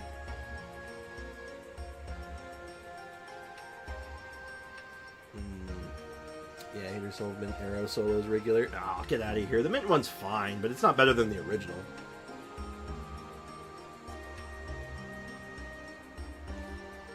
Hoyo doesn't like to edit things because it'll make people ask for more rework. Well, it's not a rework. That's the thing. It says it's supposed to does it. It just doesn't. So it's not even a rework. It's just, like, it's a bug fix. And if they just removed the line of text and just gave compensation primos, like 300 primos or something, I don't think anyone would really bat an eye because it wasn't working anyway. I mean, they'd probably get upset anyway, but, like, whatever. Her C2 is interesting because it kind of gives her a reason to go on field. Because, like I said, her charge attack is, like, decent. And this gives her a free charge attack for normal attacking every, like, essentially, effectively every 5 hits. It's a 20% chance every 5 seconds. And that's kind of cool. I've never played around with this, but I do have this constellation, and I've really thought about, like, messing with it. It's kind of neat. Hey, Rikiwi, what's up, man? Welcome to the stream. Oh, yeah, I think a lot of people are here because this is a really cool topic. This is a good topic. A lot of people are interested in this. What do we got here? For example, Lisa's texts are very confusing and doesn't explain correctly her mechanics, at least in Portuguese. But they never had it. Which is weird, because they've actually, with newer characters, they do that all the time. Like, there's tons of characters that have, like, in other languages and localizations have had problems, and they fix them. They just don't do it with old characters for some reason. I don't know why. Never tried Orange Arrow, but I like citrus chocolate, so it's probably top tier. Mm-hmm. This is nice, actually. This is just nice. Whenever you hit an opponent that's marked with Omen, you get a 15% crit rate buff, which is just nice. Again, just nice. Free crit rate is nice. Makes building characters easier. Entering Illusionary Torrent, Mona gains 60% increased damage of her next charge attack. So this changes her playstyle. This can turn her into a somewhat legit charge attack character. And maybe even allow her to do her own one-shots, which is kind of cute. But, it's not great, per se. It doesn't really play into, like, what she's normally used for, but it's cute. So, realistically, the only, like, if you have Mona already as an older player, or even, like, a new-ish player, mid-game player, the only constellation here that I really care about is the C1. The C1 is cash money. The other ones are cute, but, like, they lean into a different playstyle. Mint, raspberry, coffee, and strawberry are my favorite chocolate flavors. Oh, I love coffee chocolate. So I think that's all there is to say about Mona. We talked about the teams, and like she's versatile. I gotta give Mona, she's super versatile. I would describe her as queen of the mid game. And like as you transition, because I think the thing that happens when you're transitioning into the late game, the first thing you start doing is one-shots. That's the first thing you want to do, right? Like every player, when they're starting to get into the end game, they want to start doing one-shots, right? They want to see some damage per screenshot, and Mona's really good for that. So, yeah. Who remembers coffee yogurt? I don't. That sounds fake. I'll blame y'all when I spend half my remaining money on chocolate. Uh-oh. Don't blame me. I had no hand in this. Don't spend all your money. Yeah, Mona's good. Mona's fine. She's like the finest one. Alright. I am prepared to get yelled at. I'm ready to be pitchforked into oblivion by the Kaching mains. But... oh boy. Is Kaching good to start with if you're a new player? Kind of. She's a bit rough, I'm not gonna lie. In the early game, she's rough. She can be very good. But, like, to get her picked up, you have to do a lot of specific things. Now, granted, is it worth it? Absolutely. 100% worth it, but you gotta do a lot of steps. You gotta get your Dendro MC early. Because you have to go out of your way, you gotta make sure to go to Sumeru without any knowledge of doing so. Someone has to tell you, go to Sumeru, get Dendro Traveler. Kaching main strength is official. Not gonna lie, I hate Lin Chocolate. Really? It's my mom's favorite brand, but I can't handle the flavor. I think it's alright, I think it's pretty good. Anyway. For some history, Kaching on release was considered one of the best and the worst character at the same time. She had the strangest reputation of all time. She was often used as an electro DPS, a taser enabler, and a physical carry. Kaching has had a weird history. But she fell off a cliff. At least you can get Dendro MC without quests. Yeah. The only downside, and this is specifically for new players, this is very specifically for new players, is that, well, if you're just starting the game out, unless someone tells you, you have no idea where Dendro Traveler is, right? Kaching was my first main. I think a lot of people. It's true for a lot of people. That's the main problem with Kaching. You have to play her with Dendro, and it's problematic for new players. Yeah. If you want to keep up with, like, the competitive way the game is played. Like, in the early game, it's fine. Honestly, when you're first starting out, you can just hit stuff and it's not going to be a problem. But she quickly falls off because of that. Unless you grab that Dendro character. And Dendro MC is the easiest one. He is one of the best ones, too. Like, he is very, very good. But if you don't know, you don't know. You have to have someone tell you. And let me play devil's advocate here real quick with the chat. If you are a new player in a video game, do you want someone telling you what to do immediately? So you just started playing Genshin Impact, someone says, oh, you got Kaching, oh, you have to go over there and get Dendro Guy. I think most watch guides. I don't think that's true. I think the majority of players don't even know what a guide is. I think the people who watch guides is the minority of players. I think you have to be really in tune with the game. There's a lot of people who don't know what a guide is. Screw that, let me have fun. Exactly. She's not bad for exploration. Great for exploration, even. I would argue she's really good for exploration. She was like the first exploration character, for criminy's sake. She was the original exploration character.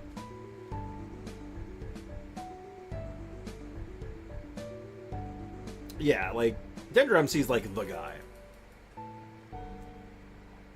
That's true. Most people do not watch guides.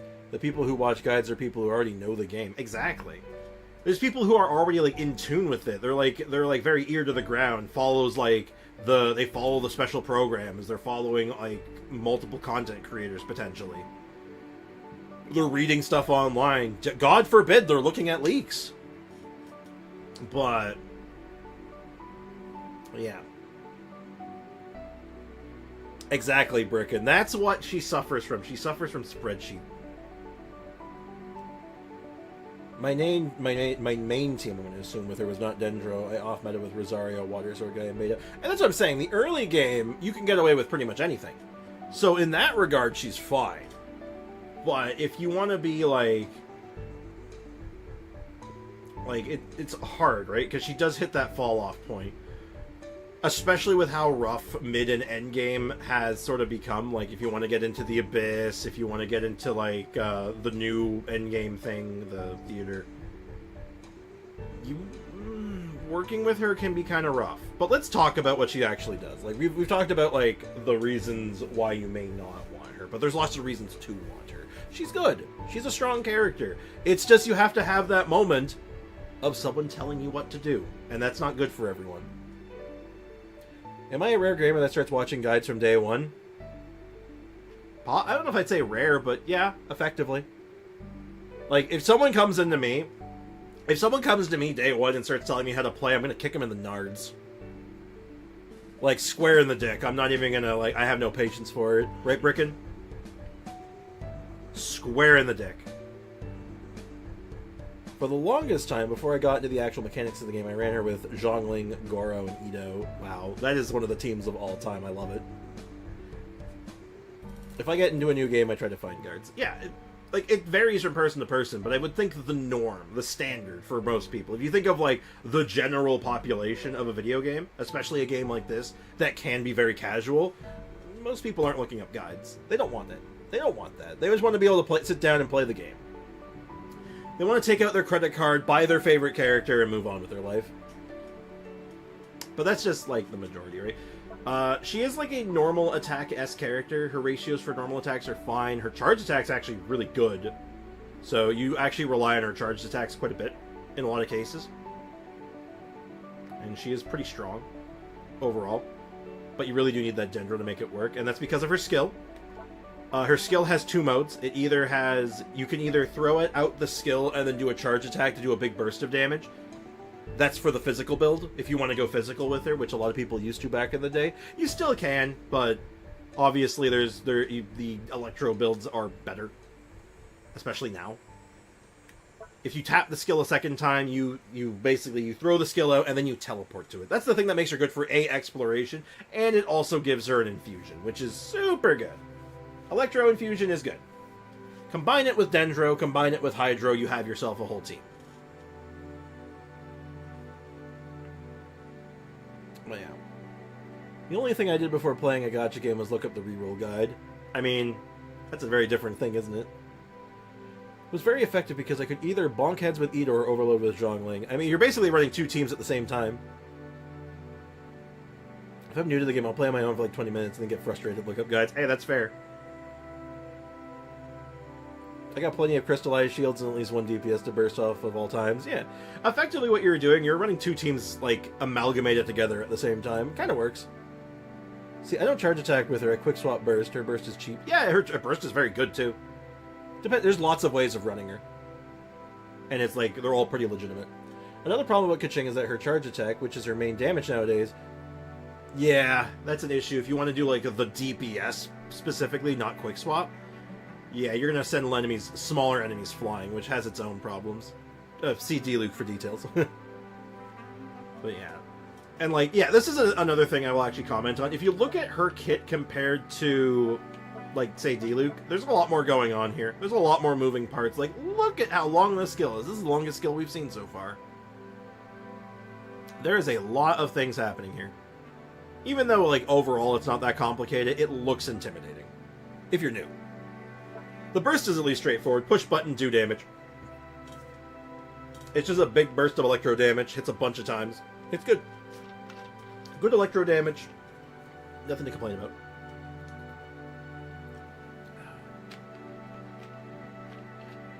You want to play a game or read an essay? Depends. Some guides are better than others. Some guides just get right to the point. Use this, this, and this. Go home. This is the thing that gives her the infusion. It's just a passive. It literally says, after you use your skill a second time, get infusion. Yeah, the infusion's not even baked into the skill, it's actually baked into one of her passives. And this is actually a really, really nice one. After using her burst, you get some energy back. You get some, or your energy recharge is increased, rather, I should say. And you get a crit rate buff, which is good. You literally do your burst, you do the skill, you start smacking things, feels good. Feels good, man. How's D-Luke text look if we came out 5.0? Look at, like, Hu Tao. Or, like, Arlecchino. My issue is that the majority of the characters, artifacts, weapons, like, I don't have the concentration for that. Yeah, thankfully most of the characters, like the older characters, are very straightforward. You can kind of look at their kit and be like, okay, I think I know what you want to do. Like, oh, you scale with health. Let's give you the health stuff. Oh, you do damage off field. Let's do the damage off field stuff. Oh, you hurt yourself. Let's do the hurt yourself stuff. You know what I mean? But yeah, so as a first character, she can be a little weird to work with, but like, I can recommend her. If you're watching this video right now, and you like Keqing's design, I can recommend her, but you have to do one thing first. Figure out where Sumeru is. Go to a statue and get Dendro Traveler. Trust me, you'll thank me later.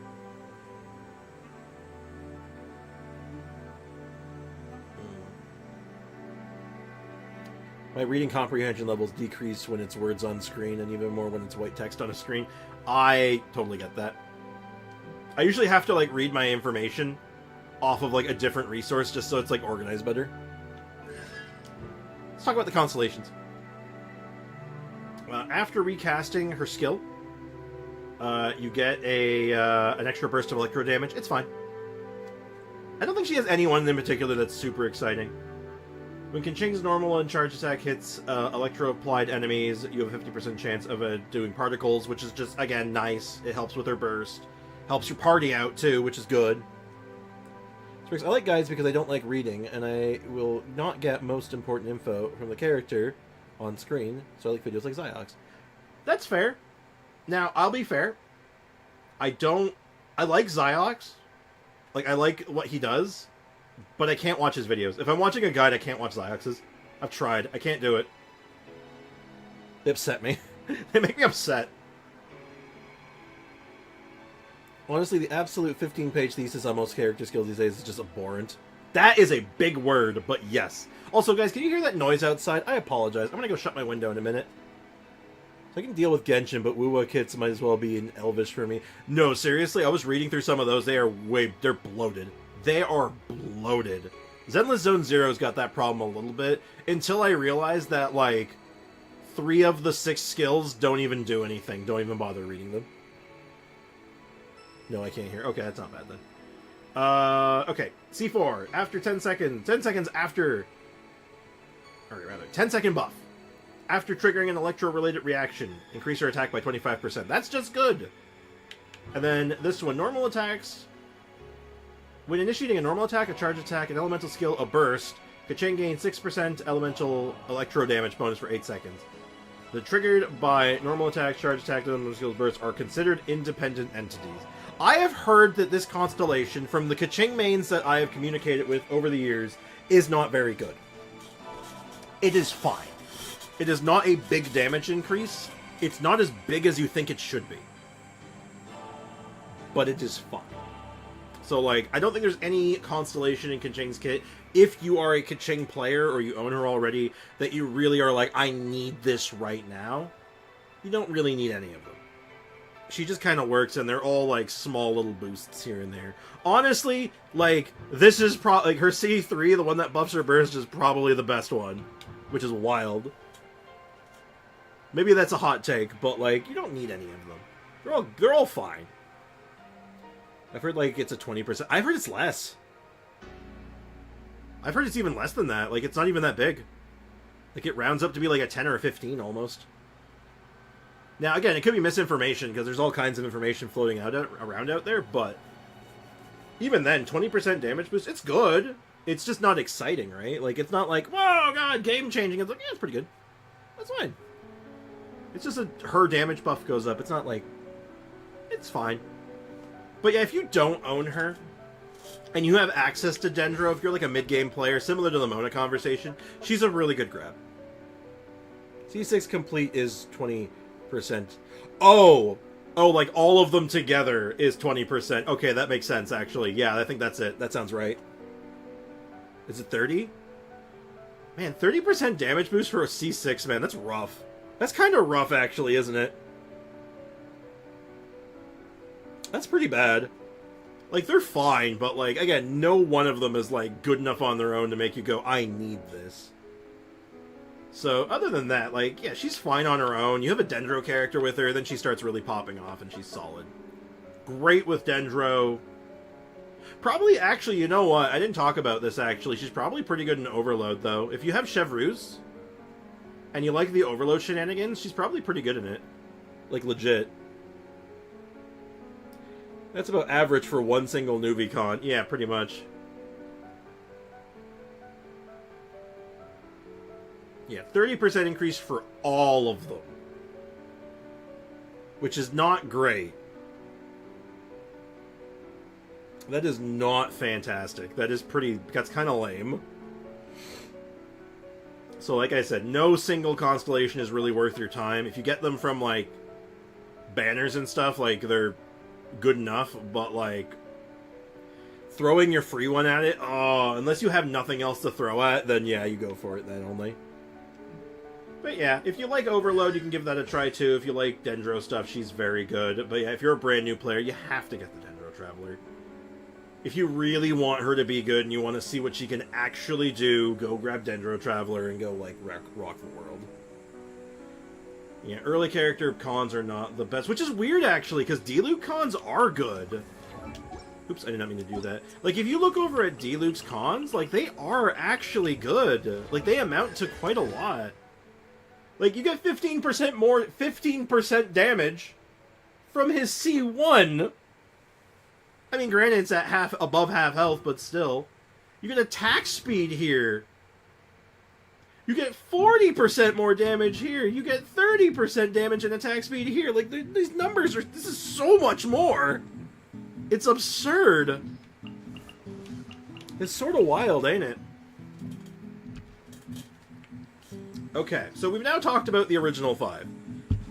And I think it's easy to say that each one of them has their homes, their roles, and there's valid reasons for picking all of them. But if I had to do, like, an order here, if you're a new player, D-Luke's the best. Like, D-Luke is, like, absolutely the best. With, if you're still new and you don't have anything else, and you know about the Dendro reactions and stuff, Kaching is a good pickup as well. Probably about as good. Almost about as good. If you already have, like, a D-Luke, a Kaching, or another DPS, like, Jean or Chi-Chi, great pickups. These are fantastic. And then, if you don't, you know, barring all that, you're in the mid-game, you have a couple of characters, Monene, fantastic pickup. But then, they added 2 new ones. That's right, there's 2 more characters to talk about. And it's, of course, Tighnari, and the best character in the game. So we're, of course, going to start with Tighnari. We're going to save the best for last. Sprix, if it says 40% damage, then it'll actually be lower percent damage overall. Oh, yeah, no, don't get me wrong, but, like, the numbers... I'm just saying that the numbers just at, like, face value are much higher. Right? Like, you literally just look at the numbers between Kaching and D-Luke, and you can immediately see that there's a big difference. Like, without even knowing about diminishing returns and all that. Without even having to calculate it, you can just eyeball and be like, yeah, that's better. You know what I mean? Look at this fancy-looking guy.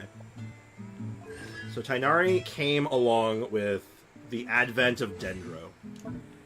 And as a first character, if you were looking for, like, a great character to start with, he's right there with D-Luke. He is easily right there with D-Luke. He's fairly easy to play.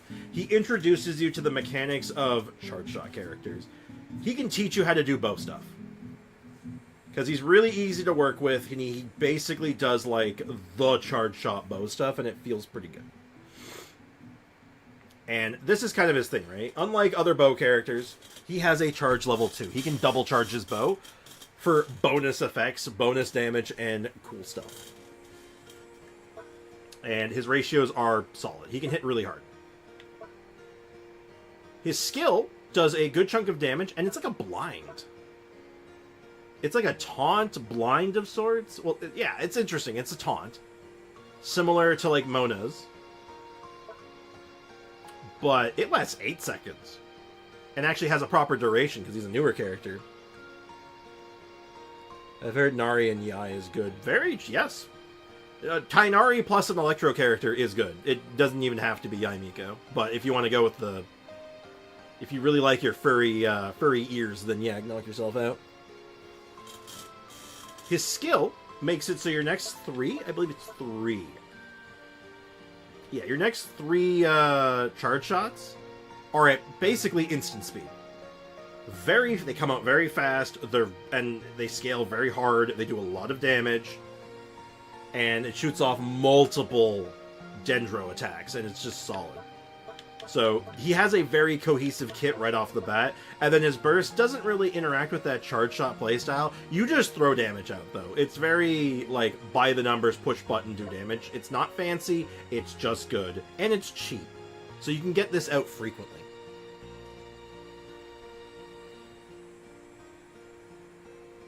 They don't require a lot of on-field time, so they go well together. True. You can make, like, Fischl fits that same boat in a similar vein.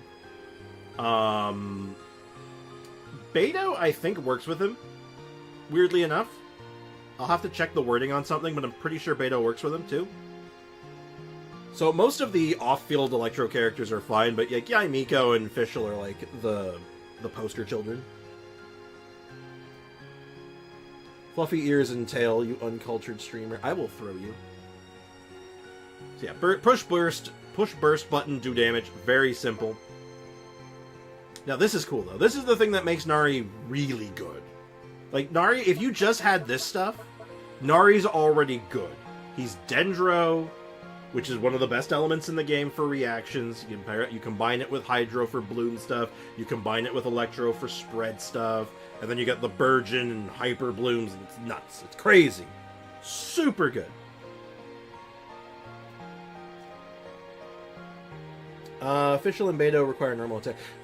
False, actually. Fischl only requires normal attacks if you have her C6. And Beidou... I'm gonna check Beidou, because Beidou has weird wording. Normal and charged attacks. False on both counts, Sean. No one knows what Beidou does. Thank you, Sean, for proving the point I've been saving for a long time. No one knows what Beidou does. No one does what Beidou knows. No one knows. And now everyone in the chat, I'm hoping, is looking at that saying, whenever they do normal and charged attack, they're like, wait, hold on, it works with charged attacks? What? What? Yeah. Yeah, she works with Nari. Uh-huh. I cede to the point. I will cede 2 points. It's so funny, though. No one knows what Beidou does, because no one uses her. Missed opportunity. You're just that moment of, oh, shit. And then, yeah, with the Fischl example, if you have C6, yes, that is true. If you don't have C6, though, and you're just running Fischl, like, you know, raw, like, just by yourself, then, yeah, no, it works just fine. I mean, at that point, I'm pretty sure, I think Yai would be better still, but Yai's a 5-star, Fischl's a 4-star, easier accessibility. As I use Beidou in one of my main teams, Spread Nahida, that is actually one of the main reasons I use her. Nice! Finally, someone who understands. Anyway, back on task. So yeah, even without, like, this, like, cool talent, these are already good, but what this effectively does is it lets you do EM stacking on him and still buff his attack scaling attack. Like, you want a little bit of both. Like, you want some attack, you want EM, you want both, because they work well with one another. Does Nari get the Fischl A4? No. The A4 is the charge attack one, right? No, that's only when Fischl does it, right? I'll have to check the wording. I'll get back to you on that. But yeah, so this makes his charge shot scales with EM to some degree. Or sorry, rather, I'm sorry, Elemental Mastery. It's this one that does that. My bad. My apologies. I got it mixed up. My bad.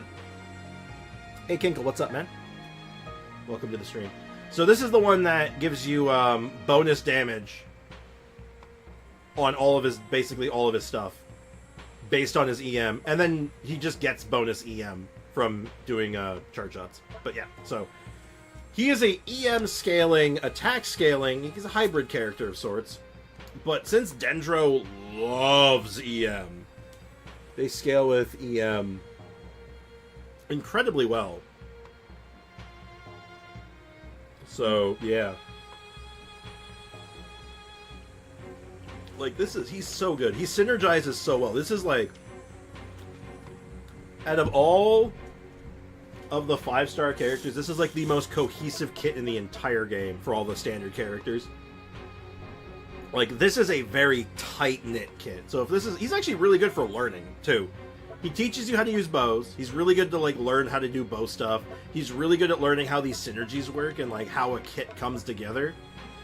And he's really just strong, right? Like, Dendro is meta, and he fits into that meta very nicely. We'll continue with the cons in a second. I will check Fischl real quick. Where's Fishy Fish? Where's Fish? Where's Fish? A4. If your current active member triggers an electro reaction when Oz is on the field, you know, stricken with thunder. Oh, no, yeah, this one's fine. I was getting it mixed up with the A1. Sorry, I got A4 and A1 mixed up. I was flipping them. My bad. Yes, he can absolutely trigger it, of course. Of course he can trigger this. Why wouldn't he? Hey, Railgun, what's up, man? Welcome to the stream. Just came here for a sec to give a like to the stream because I'm really sleepy right now. Enjoy the stream. Oh, thank you. That's so nice of you, man. Rest well, man. I appreciate you doing that. Have a great rest of your day, or have a good night, and have a good day tomorrow. Take care, man. Oh no! If you want to talk about like which is better between Tighnari, Yai, and Fischl, yeah, Yai will take the cake on that one. But like I said, Yai is a 5-star. Fischl is a 4-star. It's just accessibility. I'm saying that, like, if you have Fischl for your Tighnari, you're fine. It'll work. But if you want to do it, like, the best way possible, yeah, you throw Yaimiko in there. Hell, throw Beto in there. Beto good. Beto real good. Beto is a character that I wish I had built much earlier. I use her a lot in several teams. She's so good. I'm so happy I built her early. Yeah. No, I guess I got the A1 and A4 mixed up, but yeah, yes, he works very well with the A4. So, yes. Like I said, he works well with Fischl, just not as, like, you know, Yaimiko does a little bit better for him. For Constellation, since he's newer, I don't think a lot of people are going to have, like, his C6 and stuff. So his Constellation conversation is going to be pretty big. This is going to be a very important conversation for a lot of people, possibly.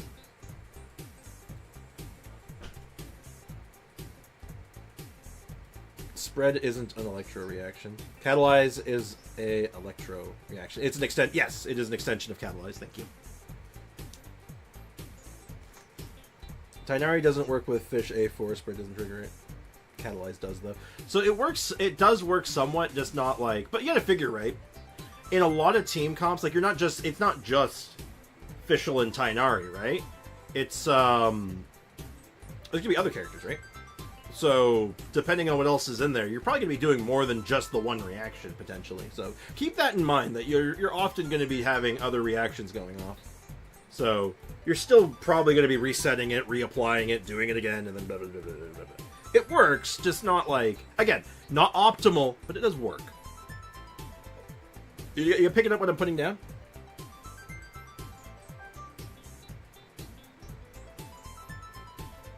I was super late to the Beto train, built her in Inazuma, and she felt super underwhelming, and so I benched her. Then Nahida came, so it was a perfect fit. I've been running her since before Inazuma, and my first team for her was Taser, and I never took her off it.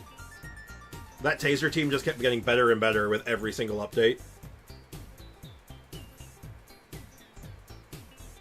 The only on-field characters... No, it is only when the on-field character does triggers a reaction. But, because you have other off-field characters, you're switching characters or resetting stuff, you'll get the A4 sometimes. It's not going to happen over and over again. Like, you're not going to be popping it off, like, every single shot, necessarily. But you'll be getting it a lot, still. You're getting it enough. You're getting it enough that it's not hurting you. Like, you're not, like, missing out, is what I'm trying to say. I've been running beta with Eula until Shotgun came out. Good old Shotgun. I know you said Shogun, but Shotgun's funnier. Alright. Hold on, let me just put this down. Who is your Animo driver for Taser teams?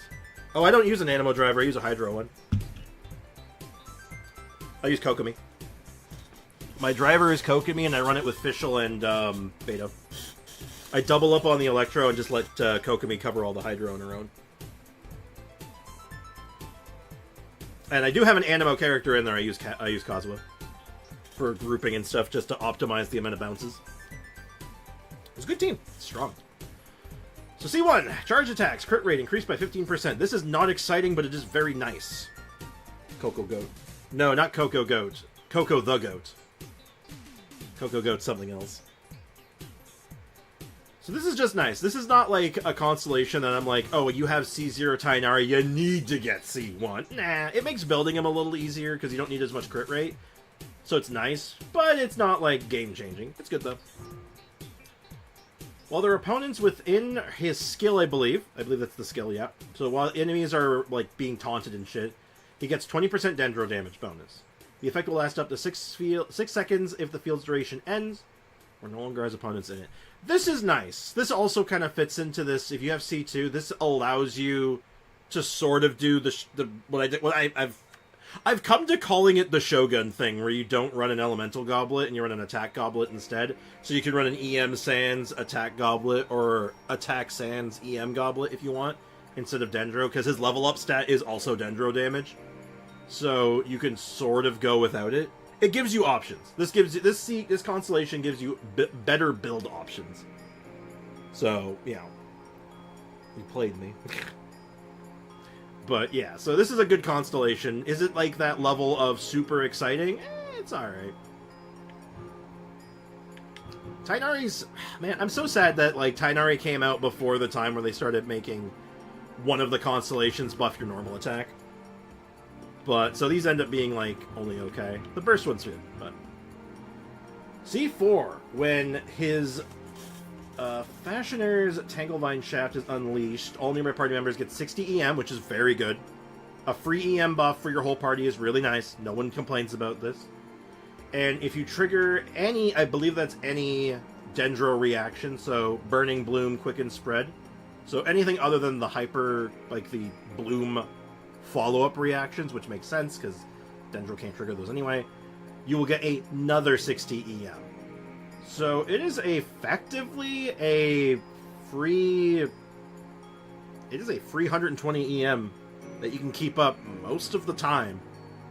But it's an 8-second duration, technically 16 seconds if you optimize it, but then you're not getting the whole full 120. But let's like round it, let's like average it. Let's say we're doing like 10 seconds. 10 to 12 seconds. So you can have almost perfect uptime on that. That's really good. That's good. Free EM is really good. Everyone likes free EM. Diona gives free EM. It's good there. It's good here. And he gets like, he eats it. He eats up that EM. He loves it. And then finally, Wreath Arrow charge shot time is decreased by 0.9 seconds, which is just nice. Produces an additional damaging arrow. And this arrow will deal 150% of his attack as damage. This is good. This kind of makes it that you can just fire off charge shots whenever you want. Like, you're not as beholden to the skill. You'd still rather use it with the skill, but without the skill, you can still fire off some, and it feels pretty good. Yeah, just tested it. Tainari can trigger Fischl's A4, not as quick as other drivers like Kaching or Cloran, but well enough. Kind of what I was saying before, right? Like, yeah, there's better... She's not necessarily the best option with him all the time, but she's not a bad one. All of her stuff works. I appreciate you testing that for me, though, Kinkle. Very nice. Thank you. So, I would say, like, if you're going for any constellation here, the really big one is C6. Like, C6 pretty exciting. And C4 is pretty exciting. C3, actually, you know what? All of his constellations, like, barring C1, is pretty cool. Like, all these are interesting. I'm pretty cool. I'd feel pretty good with any of these. But yeah, for teams, though, like, he really likes, like, Dendro-Electro combination, because he wants to be doing, like, the aggravate stuff. He likes doing spread and aggravate. Like, the Quicken, I think it's called. I think Quicken is the base one. Quicken, Catalyze, whatever you want to call it. he likes all of that stuff. You can do other stuff with him. You can do burning. You can put him in a burning team. You can put him in a because burning is kind of like very quick swappy at times. You can put him in a bloom team, and he's not complaining about it. But like bread and butter for him is definitely Electro. You put him with a couple of Electro characters, another Dendro character, and you're having a wonderful time. And like I said, he kind of fits that same spot as D-Luke, where he's a great first grab. Because he's easy enough to work with, and he teaches a lot about how to do the stuff in the game because of how reaction-oriented Dendro is. Good learning tool. Hyper Bloom with Furina as the Hydro is also a good option. Yeah, exactly. Like, again, it kind of fits that whole thing of, like, you put him with Electro, you put him with an Electro character, you can throw Hydro in there and you're not complaining. It's just good. He's a great character. Very, very... Like, he set, like, a very good standard for what a standard character can be. Highly recommend. I think for most new players, if you're a new player, it's him or D-Luke. If you're an old player, it might be him too. If you don't have him already, or, like, you have, like, a couple of constellations, or you want more, like, he's worthwhile. And for, like, mid-game, he's still good. He's good at, like, every stage in the game. He's always going to be good, I think. Because he's Dendro, he's always going to have a home. So he's really good. Final one. The one we've all been waiting for. So this is the one I'm going for. Most likely. Dia is one of my favorite characters. She's often slept on by a lot of players. People think she's, like, the worst character in the game. Let me tell you why you're wrong. Picks would Nari team be Nari, Nahida, Zhongli? Yeah, that's a good team. You go healerless, but Zhongli can pretty much shore up that pretty well, so yeah. That's a functional team. That would do good. That would be a very good team. Ico Abyss one. Oh, right! I forgot. That was the other thing. We were going to talk about that at one point. Not necessarily today. We'll talk about that in the future, but I might actually look into doing something like that with you eventually. I might actually. If not like a full Abyss run, maybe just like a tutorial even. I'll do something with you. Also, Aika, what's up? Welcome to the stream. Yeah, no, Prototype Amber, you can do that too. But with the Zhongli, you might not even need it. You might not even need that, because Zhongli is... big ol' shield can get stuff done.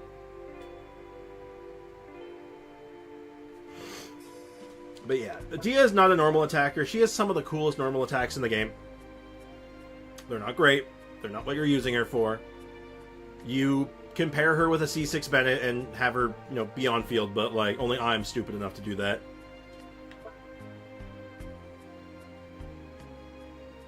Her skill is really good. Straight up, her skill is super duper good.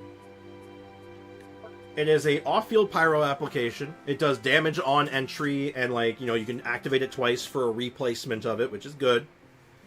It scales with HP and attack. Mostly attack out of the gate, but, like, it gets some good HP scaling eventually. We'll talk about it. It has a bunch of... Here's the thing. This is where, like, she is not good for the new character. If you're a new player, don't pick Dia. As much as I love Dia, I cannot recommend her to a new player. She has a lot of nuance.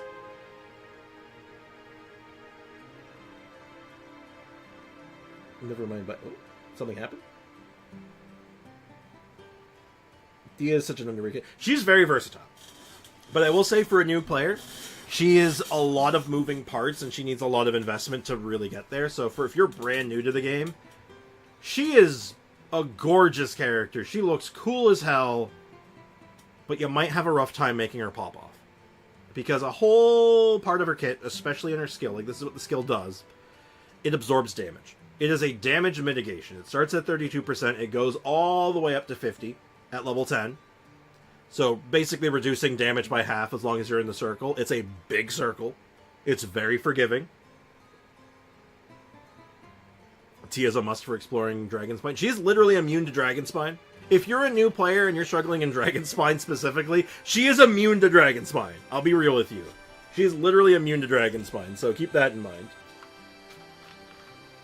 So that is a legitimate use case for her. As for team, but like we'll get into the teams and stuff, there's still like talents left over. But her whole thing is this skill providing damage mitigation for your team, and she absorbs that damage. She takes it for you.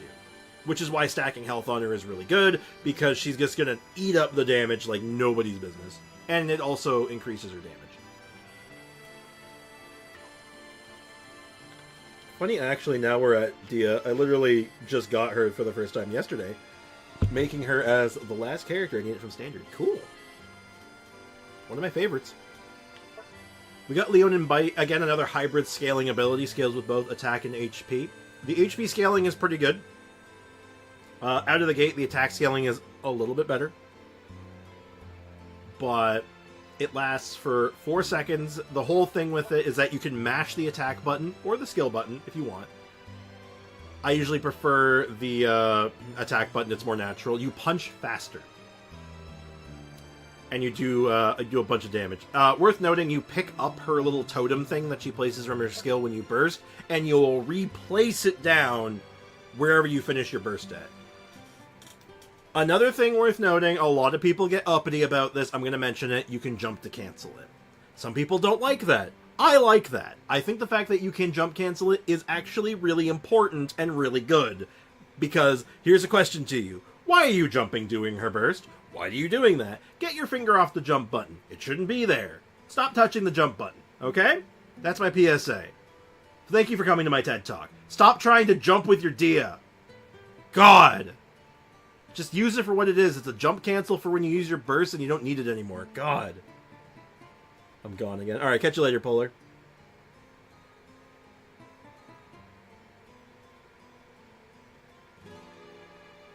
You're frozen and need to mash to get out. Yeah. It's like, people are like, oh, if you jump, you cancel. It's like, so what? You just want to... If you're like, there's no enemies nearby, and you're just wasting time punching because you put it in a bad spot, you just want to sit there and waste 3 seconds? She looks great jumping. She does. Just don't do it during your burst. There's plenty of other times. Siegewin doesn't have it. And I think that's dumb. I think she should have it, potentially. Oh. Yeah, no, her burst is kind of long. I would, like, any burst that's really long and locks you in position. Now, I will say with Siegewin, I think she has an advantage, and she doesn't need it as much, because she can just freely move. You can just move with Siegewin, right? Or actually, can you move? You can aim. You can aim. I know you can aim, but I don't know. Can you move? I think you can move. Siegewin doesn't have to jump cancel. Yeah, she doesn't have it. She doesn't need it. Hey, me too, RPG Ground. RPG Round. I wish there was a space in your name. I don't know where the RPG ends and begins. Sprix, but if you're frozen... If you're frozen, then you have wasted your burst. Yeah, sure. But, like, that's true, like, with a lot of characters, though. If you get frozen during your burst animation, if you get... Hell, if you're a Wanderer and you get slapped... Or Nervalette, best character in the game. If you get punched during your... if you just get bitch slapped out of your charged attack, it's just gone. You just wasted it. It's gone forever. You're right the first time. RPG round. Okay. Thank you. Preach. So yeah, anyway. This does pretty big damage, potentially. You can really build into this, and it can do a lot of damage. You don't have to build into it. I kind of do. I build into her damage a little bit, but like I'm more using her for her tanking abilities. She's super bulky. She absorbs so much damage for your team that like you don't have to worry about being killed a lot of the time. As long as your skill's up, you're safe. It's almost as good as having a Zhongli shield. Worst thing about Nuvi IMO, but no one complains about it. Literally blue balled indeed. Give me 1 second, I just catch my... My stomach is still not 100% after, since Tuesday, so I'm still kind of like, still gotta be a little, like, just gotta pause every so often and be like, oh, okay, I'm good. Noob's charge attack and Dia's burst are not the same. One needs ER, the other one needs drop. What would you get from the skill? I don't think it is right. Sure, but you only have so many of those orbs, right? And you can just get knocked out of all three. It's happened to me before, and you feel like an idiot after. It makes you feel like a dumbass. Like, why is this jump canceling thing people like so upset about? It's just like, I don't understand why they can't, like, do you push, a question, when you're bursting with like your D-Luke, or you're like any other character in the game, are you like salivating looking at your jump button? Do you stare at your jump button and go, I have to press it? Like, what are you doing? What are you doing? I don't get it. Is a shield for newbie? Sure. Dia doesn't get Hey, here's the thing. Dia doesn't get knocked out of her burst very easily, though. She can take a beating. Yeah, if you get frozen, sure, but like that's true for like almost every character. If you get frozen, you're just like, well, that sucks. If you chuck while on stream, and I have to see my soul will leave my body, I will haunt you. Yeah, no, don't worry. No. That's why the bucket's behind me. You wouldn't even see it. That's the goal. As a clean main, yes, but animation canceling is essential for her. Yeah. But that's the thing, right? You like having the fact... Could you imagine if you couldn't jump cancel? Could you imagine if you just couldn't cancel her charged attack animation with a jump? Different context, sure, but like... God, it's so mystifying to me. Anyway, check this shit out. So, after Dia receives... within 6 seconds after she receives Fiery Sanctum Field, through any of her, like, her skill or her burst, she takes 60% less damage while receiving damage from Red Main's blood. So, like, while she's absorbing damage for your party, she's just, like, indestructible, basically. To sum this up, she's just not taking damage. Like, as long as she's, like, doing her thing and, like, keeping that skill active, she's absorbing damage with, like, absolutely no fear. Like, unbelievably so. But the Frozen is only Dia, and few others have that problem. Can unfrozen... Yeah. But you still lost several seconds of damage. Right? Like, you can get frozen and lose damage. It's the same thing. It's just with Dia, if you get frozen up front, you just lose a lot more, potentially. And if you're running into a situation where you're getting frozen, well then, like, that might... There is something to be said about skill issues, Like, you might have... that might have been avoidable. Right? You can just try to not do that. And then there's cases where it's like, well, you look at that, oh, I'm just going to be getting frozen all the time. Well, I'll just use a team that doesn't care if they're frozen. Like, you play around it. Clea would feel awful to play if you couldn't cancel anything. The animation canceling that makes her fun. Yeah, exactly. It's part of her niche. It's part of what makes her special. Even though, like, yeah, I wish there was, like, some elements to her that were a little less clunky to make her more accessible. Like, actually, you know what I'd take? Straight up, like, the thing I think what Clea would need the most, like, would instantly fix her, if you gave her Hu Tao C1, if you gave her, like, something akin to Hu Tao C1 as Clea C1, I think she'd feel pretty good. I think most people would be all like, oh, I can get around that. Because then you still have, like, the jump cancel skill check, but if you have the C1, then you have, like, oh, I can do the dash stuff, too. Still does do damage. Also, why are you comparing Raiden Shogun, an Archon, one of the most powerful characters in the game, to Dia? Why is she the comparison? Just saying. Anyway, so basically Dia's indestructible. This is the thing that makes Dia, like, really nice for me. I like the fact that she's indestructible. And then this is what makes her invincible in Dragon Spine, and actually makes her good at soloing things. She's slow at soloing stuff, especially in the early game. But she ain't gonna die. Like, ever.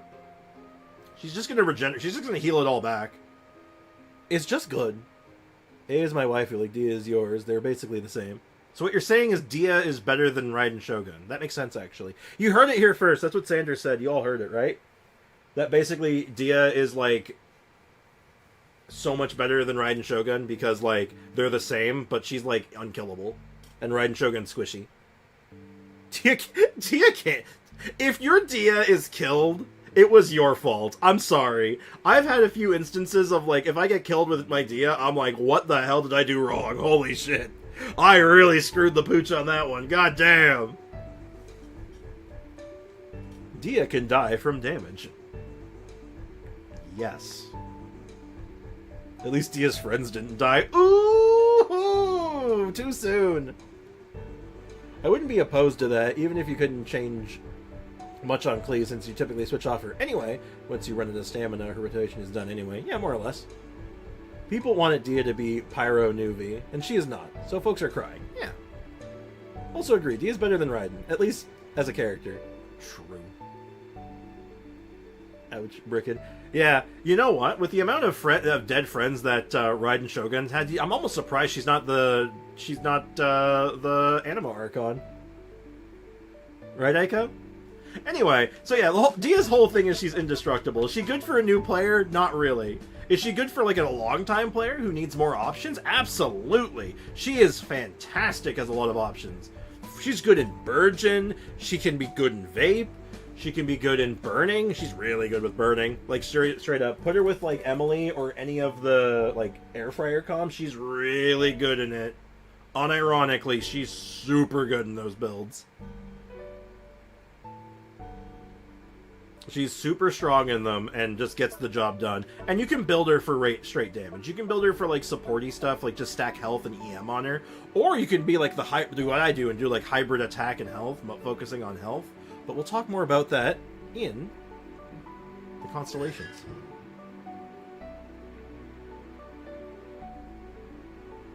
C1. So C1's interesting. C1 increases her health scaling. And just gives her more health. This is good. Like, this is really good. This is the thing that makes you so you can just stack health on her. If you want to run her as a straight health scaler, her C1 enables that. Like, before, her health scaling is fine. This makes it good. You know, like, all of Venti's nation died. Yeah, that's true. That's true. Not Smirks poking the sleeping Venti bear. Venti's a smartass. He'd agree with me. Straight up. If Venti was going for, like, a roast, you better believe that's what he would say. He would have no mercy.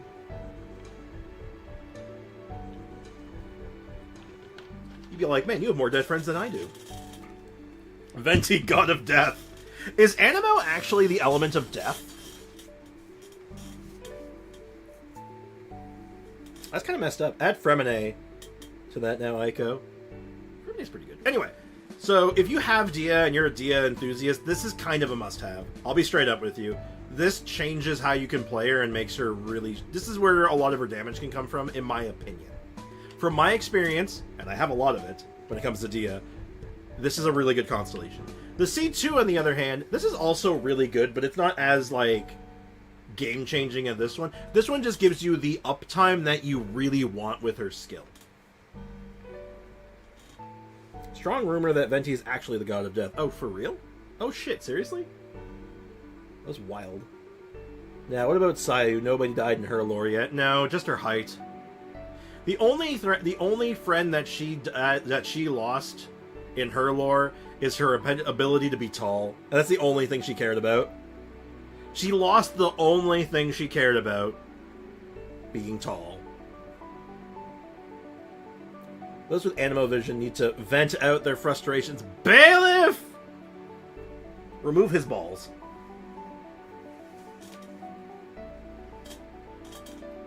Venti is like Hermes. Hermes blinks, dead souls to the underworld. Oh. Oh, that actually would make a lot of sense, actually. Yo, straight up. Thank you, Aiko.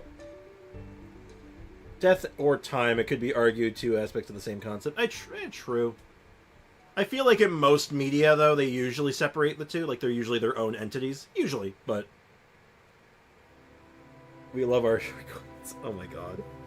Anyway, this is a really good one. I don't think it's as exciting as, say, like the first one, but this is really nice. It makes playing her really smooth, and it does increase the damage of it, which is good. Like, you know, gives you, like, a burst of extra damage. This is a solid one. I don't think it's as, like, a priority as, like, some of the other ones, but it is good. C4. I wish I had C4. When Flamane's Fist and Incineration Drive, which I believe is the all the elements of the burst, it's the punches and the kick at the end, hit an opponent, you restore energy, which is really good. This is really good. This makes it so you have you don't need batteries as much for her. She has energy problems. She needs help with her energy a lot of the time. This alleviates that significantly. Definitely. Poor Venti, indeed. So, getting this can change a lot of this, and it also gives her, like, a heal, which is kind of redundant, but it's there. If you didn't think she was indestructible before, now she's even more indestructible, like, seriously. The energy is what you're using this for, that's the exciting part. You want the energy generation. The health is just kind of like, oh, that's neat. Like, this is a good one to pick up. If you're a really big Dia enthusiast like myself, this is worth grabbing. C3 also worth doing it too, because, like, you know, obviously big damage. These ones are actually pretty nice. They're noticeable. Now, this is cash money. If you have C5 Dia and you're, like, on the border of C6, get the C6. If you're a Dia enthusiast, this thing's sick. This is sick nasty. We also have seen Venti sending souls to the afterlife. Well, no, yeah. It's up to interpretation, I would say. Because, like, he put, like, the dude's, like, guilt to rest, I think. But, like, maybe you're onto something. Hold on. Alright, we'll talk about this another time. This is getting too deep for me. I'm still trying to read the final constellation here. Anyway, crit rate of her burst increased by 10%. Just nice. It's just clean. And after Flame Main Fist hits an enemy, deals critical hits during a single Blazing Lane estate, it will cause the crit damage of the burst to increase by 15% for the rest of the duration. And it extends the duration by half a second. It can trigger every 0.2 seconds, and a maximum of 60 crit damage and 2 seconds of duration. Basically what this is saying is, your burst is going to hit like a dump truck and is going to hit for a dump truck longer. I want this constellation pretty much more than any other one right now, I think. But yeah, if you're a Dia enthusiast like myself, like, any of these are good, but, like, 1 and 6 are the cash money ones. These are like the, oh, these are good. These are the ones you're after. The other ones are mostly for utility. Like, this is a great utility one. This is a great utility one. Like, or sorry, this one, sorry. So, 2 and 4 are utility, 1 and 6 are damage. These are the exciting ones. These are the utility ones, but otherwise they're all good. But yeah, for a new player, probably stay away from Dia. I hate saying that. As a Dia, like, take this from someone who is a Dia stan, and I adore Dia and, like, think Dia is grossly underrated. She is not a great character to start the game with. If you're brand new, she's not, like... Yeah, no one's focused, so I gotta, like, keep myself on track. She's not the best for new players because she requires a lot of investment, she takes time, and she's built to, like, prop up other characters and protect them rather than dealing her own damage. But she lands in that very same category that I put Chi-Chi and Jin in. She's a great second character. She is a phenomenal second character, especially depending on who you're working with, especially. But, like, she's a tank. She keeps your team alive. She doesn't heal, other than herself, of course. But that second character slot, she makes a great argument for it. She's really strong in that role. And in the end game, especially, God, the survivability she brings is unparalleled. Like, she's wildly strong when it comes to survivability. But yeah, that's the long and short for her. She's super good, just not in the early game. She needs time. Anyway, so overall, I think that's pretty much everything I wanted to cover. We got a couple of good takes in the chat as well that, like, help add on to this, so I want to appreciate anyone who threw in, like, their thoughts on, like, the mechanical stuff and good teams and stuff and all that. I do appreciate it. And it helped, like, me organize my thoughts, so thanks again for that, chat. You guys did a good job. Except for when you were going off the rails. Do I need to, like, you know what I need? Hold on. You know what I need? I need, like, keys or something. Like, just dangle keys in front of the camera just to get your attention. Like, look at the keys, pay attention. God damn it. I'll catch up on the chat in a second, guys, don't worry. But I'm gonna wrap things up. I think overall, we kind of, like, got, like, we've given reasons for, like, every single character. But for new players, Diluc and Tainari are probably the best.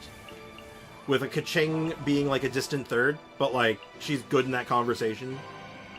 For like mid-game players and players who are like fairly like that, like have a couple of characters or like one or two good characters that they're already rolling with, Mona is a really good pick, and same with Dia.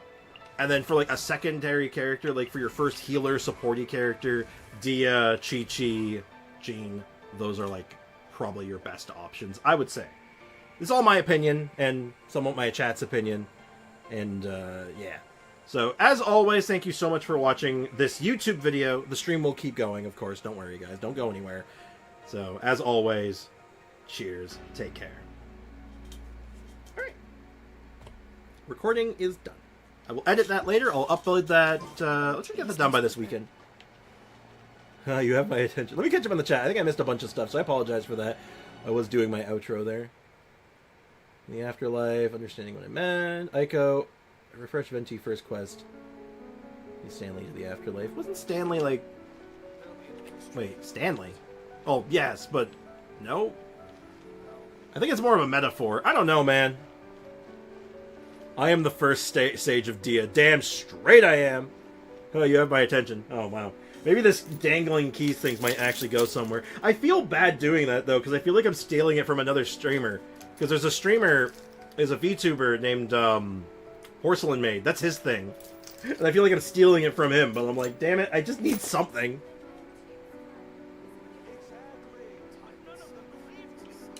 Let's go ahead and get rid of this. We don't need that now. What about Subway Surfers? For the Zoomers, yeah. Alright, we can go back into artifact farming again for a little bit. So in conclusion, pick Chi-Chi. No bias. Absolutely biased. We could do... Actually, you know what? Hold up. Let's do a little bit of... let's do some stuff. Let's get some extra video. We can get some B-roll while we're at it. What team do you think... What character do you think we should start with? What character do you think we should start with? No, we've been banished. Jean, Venti... I don't own Venti. A, Venti's not standard banner, and B, I don't own Venti on this account. What do you mean? Jean and Fiorina, Chi-Chi. Actually, you know what? Let's go in order. For organization's sake, I'll go in order. And I believe we started with Jean, right? So I actually don't have to do any differences here. I can just run this one. And I believe she's set up right now. Not optimally, but she's set up. Yeah, she's fine. Artifacts are fine. C2. I mean, that's the 6 that's bothering me. That was bothering me. Do I want to bring this up to 8? Yeah. Yeah, I do. Alright, we're good. Oh, shucks. Yeah, we'll do Jean, and then I'll do D-Luke, then Chi-Chi, then Monene, and then Kaching. Strix A, Nahida, Yelan, and Waterboy teams. Would it be better to give A EM? Well, it's Hyper Bloom, right? So you're doing Hyper Bloom. Yeah? Realistically, you should just be stacking all in on EM, right? Yes, I'll record it, don't worry. I'm not ready to start yet, though. Genathan. Yeah, we'll just go in order. Hey, Sprix, you want to look at my Arlecchino? After a couple of these runs, sure. I can look at your Arlecchino. Did I look at your Arlecchino recently? No, I didn't, actually. Hold up. Yeah, send me your... DM me your UID. We'll hit that up after. How many runs should I record? Probably, like, 2.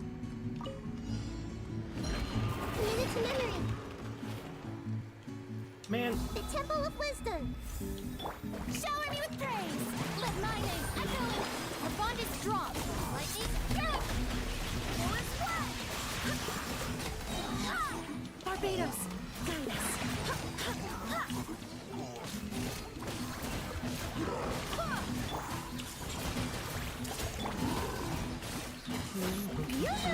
Time to shine. Get with me. Forward splash. I swear by my I sword. swear by my sword. Now, how did these guys get... How did that guy get burning on him? I have no idea.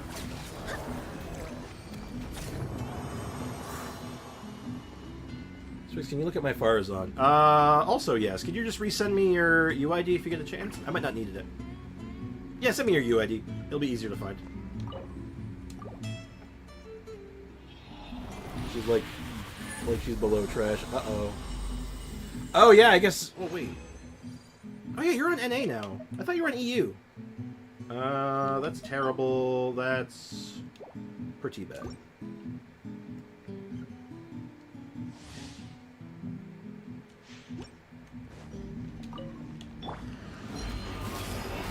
my knowledge. Shower me with praise. Our bond is strong. Oh, So... Do I have to do 4 runs, or can I do this with just 2? We talked about Jean for quite a while, so... Let the world collide. I'm still on E. That's what I thought. I'm like, wait, did you move to NA? Go and play. Yeah, just DM me your UID. I'll get right on it. Or not right on it, but I'll do it after, like, when I'm about to switch characters.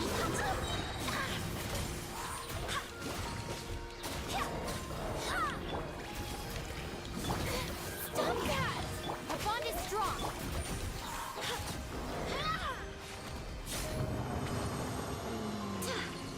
I don't know how much I'm going to cut this down, but I'll probably grab some extra B-roll of each one. Of just them, like, running around and doing stuff. You should remember the difference between Hyper Bloom and Quick Bloom. What is the difference? Like, other than, like, I guess Quick Bloom being Quick Swap Hyper Bloom. Even though it's really not that different. That's kind of okay.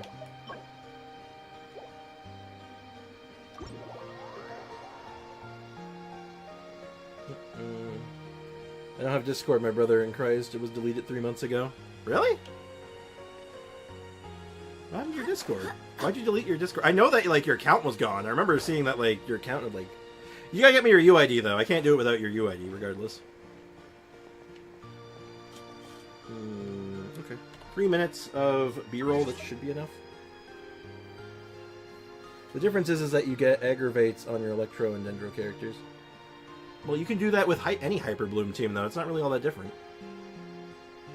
Is it? Like... It seems arbitrary. That's all I'm saying. The name difference just seems a little arbitrary. Hey, Springfire, what's up? Welcome to the stream. When will they give the banner to choose a character from? Oh, you mean the freebie? Anniversary.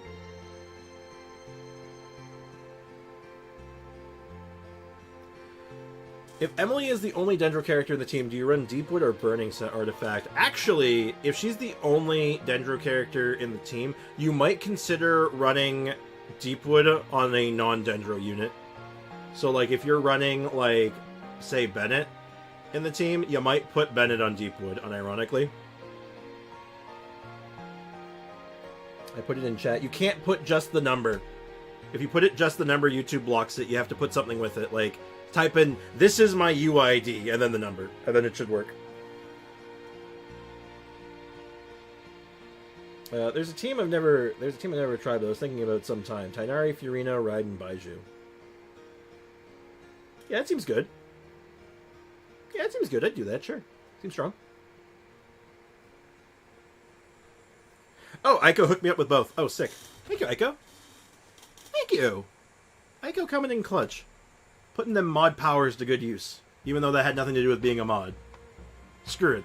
Putting mod powers to good use. Good job, Aiko. Thank you. Actually, seriously, much appreciated. That's very nice of you. I have a message. I'll do Aiko's... Since Aiko was very kind and did me a solid, let's go ahead and do Aiko first. Oh. Range gauge. Range gauge? Really? Range gauge is not my first pick for this build, but other than that, like, yeah, this is not bad. You got some ER. ERs are a little low. You got double attack here. I'd probably try to get some more ER, but other than that, this looks good. You're Canadian? Yes. I am the Canadian. Let's go ahead and go over there. I'll full screen this so it looks a little neater.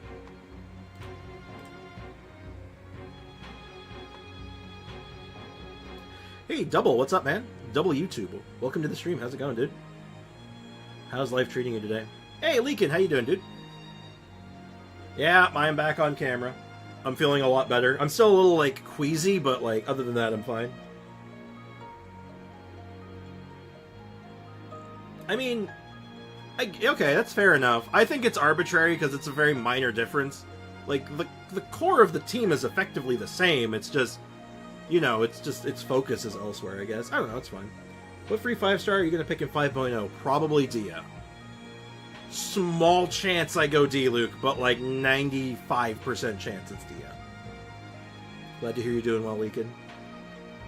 We have to wait for like 5 minutes. Are we doing account reviews now? Not quite account reviews, I'm just looking at a couple of specific characters. If you want me to look at a character, I can do it right now before we get back into recording stuff. Basically, I'm just taking a breather. But yeah, this is good. Talents need work. Talents need a lot of work. I didn't even notice that. Talents need a lot of work. You're on the right track, though. So basically, for this character, more ER and more talents.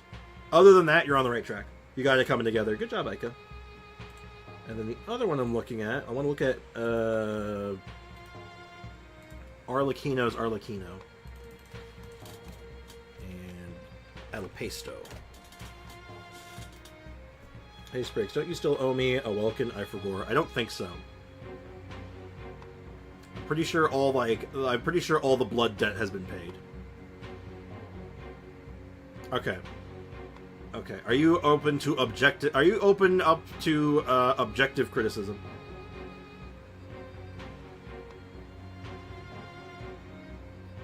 No, no, no. They don't need work. I'm not farming them. Okay. Well then, hey, you know the deal, and it's not up to my standards. I told you it's got to meet my standards. Okay, because I always want to show off my Dory Yao Yao. Are you in the Discord? Are you part of the Discord community by chance? Sprix, did you see the Natlan blacksmith weapons? I'm curious if you know how to get your opinions on them. I have not seen their stats yet. I've only seen that they exist. Is there an official post with their stats yet? Because if there's an official thing I can look at, then yes, I absolutely want to look at that. 100%. They are, though. You said to level the characters and put artifacts on them. No, I set up to my standards, and my standards are quite high. My standards for a support character are quite high. Have you seen my Shinsho? He crits for, like, 80k. I just joined the Discord now. Thought I was part of it. Now I am. Oh, excellent. Yeah, just send me a DM. Just, like, DM me the UID, and I'll do it that way. That way I don't have to worry about it getting, like, pushed up with the chat. You might have dreamed it at this point, because, like, we had a big, like, kerfuffle regarding, like, Welkin Moons and giveaways, and we had to, like, scramble to get them all caught up on. We are caught up on all of them. And we're not doing any more mass giveaways ever again. Probably ever again, because that was bad. That was bad. Okay, so I see you're running her... Oh! Are you... Unfinished Reverie? Are you doing a burning build with her? Because that's interesting if you are. If you're not, I assume this is subject to change. You didn't notice my chat. I said that you're... Oh, you're back? Welcome back. Sorry, I was talking to a lot of... I was responding to a lot of other chats. My bad. Welcome back, dude. They are, though. Okay, I read that. Catching up in the chat. Let me welcome... Oh, thank you, man. Thank you, Mr. Animes. Full arm for Yunjin could be amazing. Ooh. Get billets. Mmm. Spicy. It's okay. Yeah, you're all good. Anyone can confirm or deny my claim. I'm pretty confident that I have one save, but whatever. Yeah, no, I don't think you quite understand how bad that was. You don't know. There was, Leakin can confirm that. I was not if it was from the server, it was not from me. I didn't let people do, oh, save it for later. I never let people do that. Because I can't keep track of it. If I can't keep track of it, no. That's bad. No, they have to try to get rid of it. Okay, so I see what's going on then. So here is what I'm noticing. Weapon selection. Very good. This is a very good weapon on here. You gotta level it up, though. If this isn't leveled up, you are doing yourself a massive disservice. So level this up all the way. And try to get those last 2 refinements. It's RNG. It's luck if you can get them. But, like, I would make that a priority. No official post yet, so I guess I'll have to wait. I saw the leaks, but since... Yeah, if I'm streaming it, I always go with the official stuff because I know that leaks can be really touchy. And are obviously subject to change as well, so I gotta be careful with that. Otherwise, the Hoyo assassins will come and get me. Again. So yeah, level this up. That's priority 1, I think. Talents obviously need work. The artifact set, I see what you're going for, so this will take some time. But I see you got attack percent and EM, and I think that's totally reasonable. I think as like a baseline, totally reasonable. And the actual stat spread's pretty good right now, for the crits at least. The attack will go up with White Tassel leveling up, and then leveling up your artifacts. But yeah, you're at a decent track. You're on the right track. You need a little bit of work on pretty much all fronts, but like you're moving along though. Bepsy, my Bipis. All right, I should have. I do have a message request from you. Oh, you're on NA. Nito Burrito, you are on NA. Okay. Ooh, you got the Klee skin. I'm noticing a trend. Yo, am I going crazy, or is anyone else noticing a trend here? Is anyone else seeing anything like that stands out?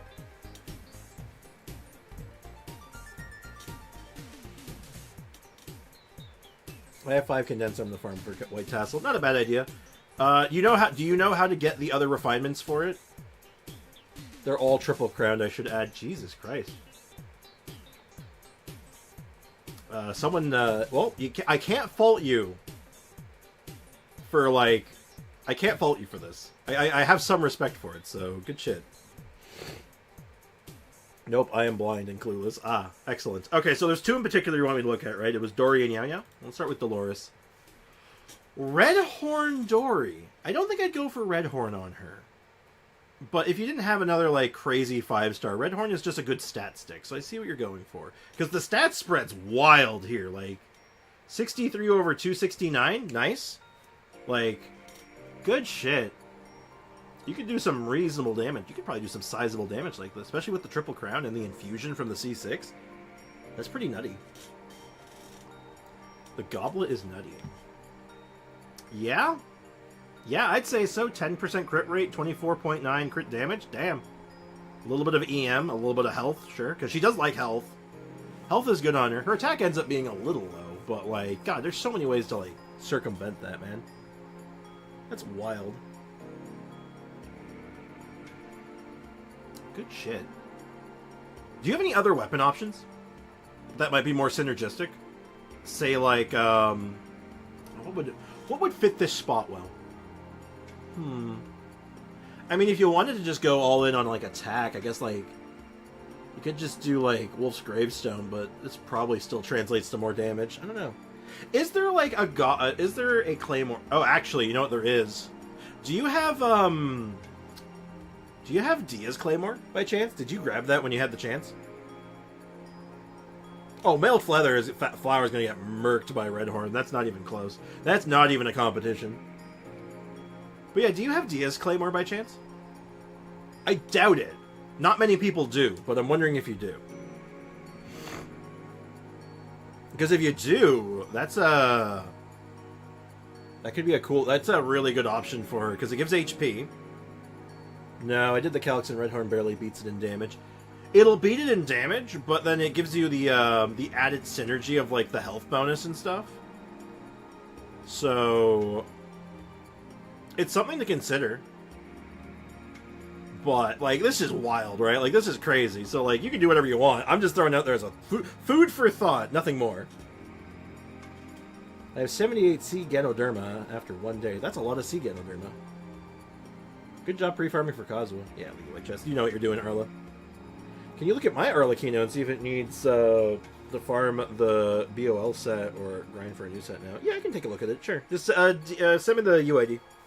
DM me the UID. I should have yours still. I just have to dig through my DMs.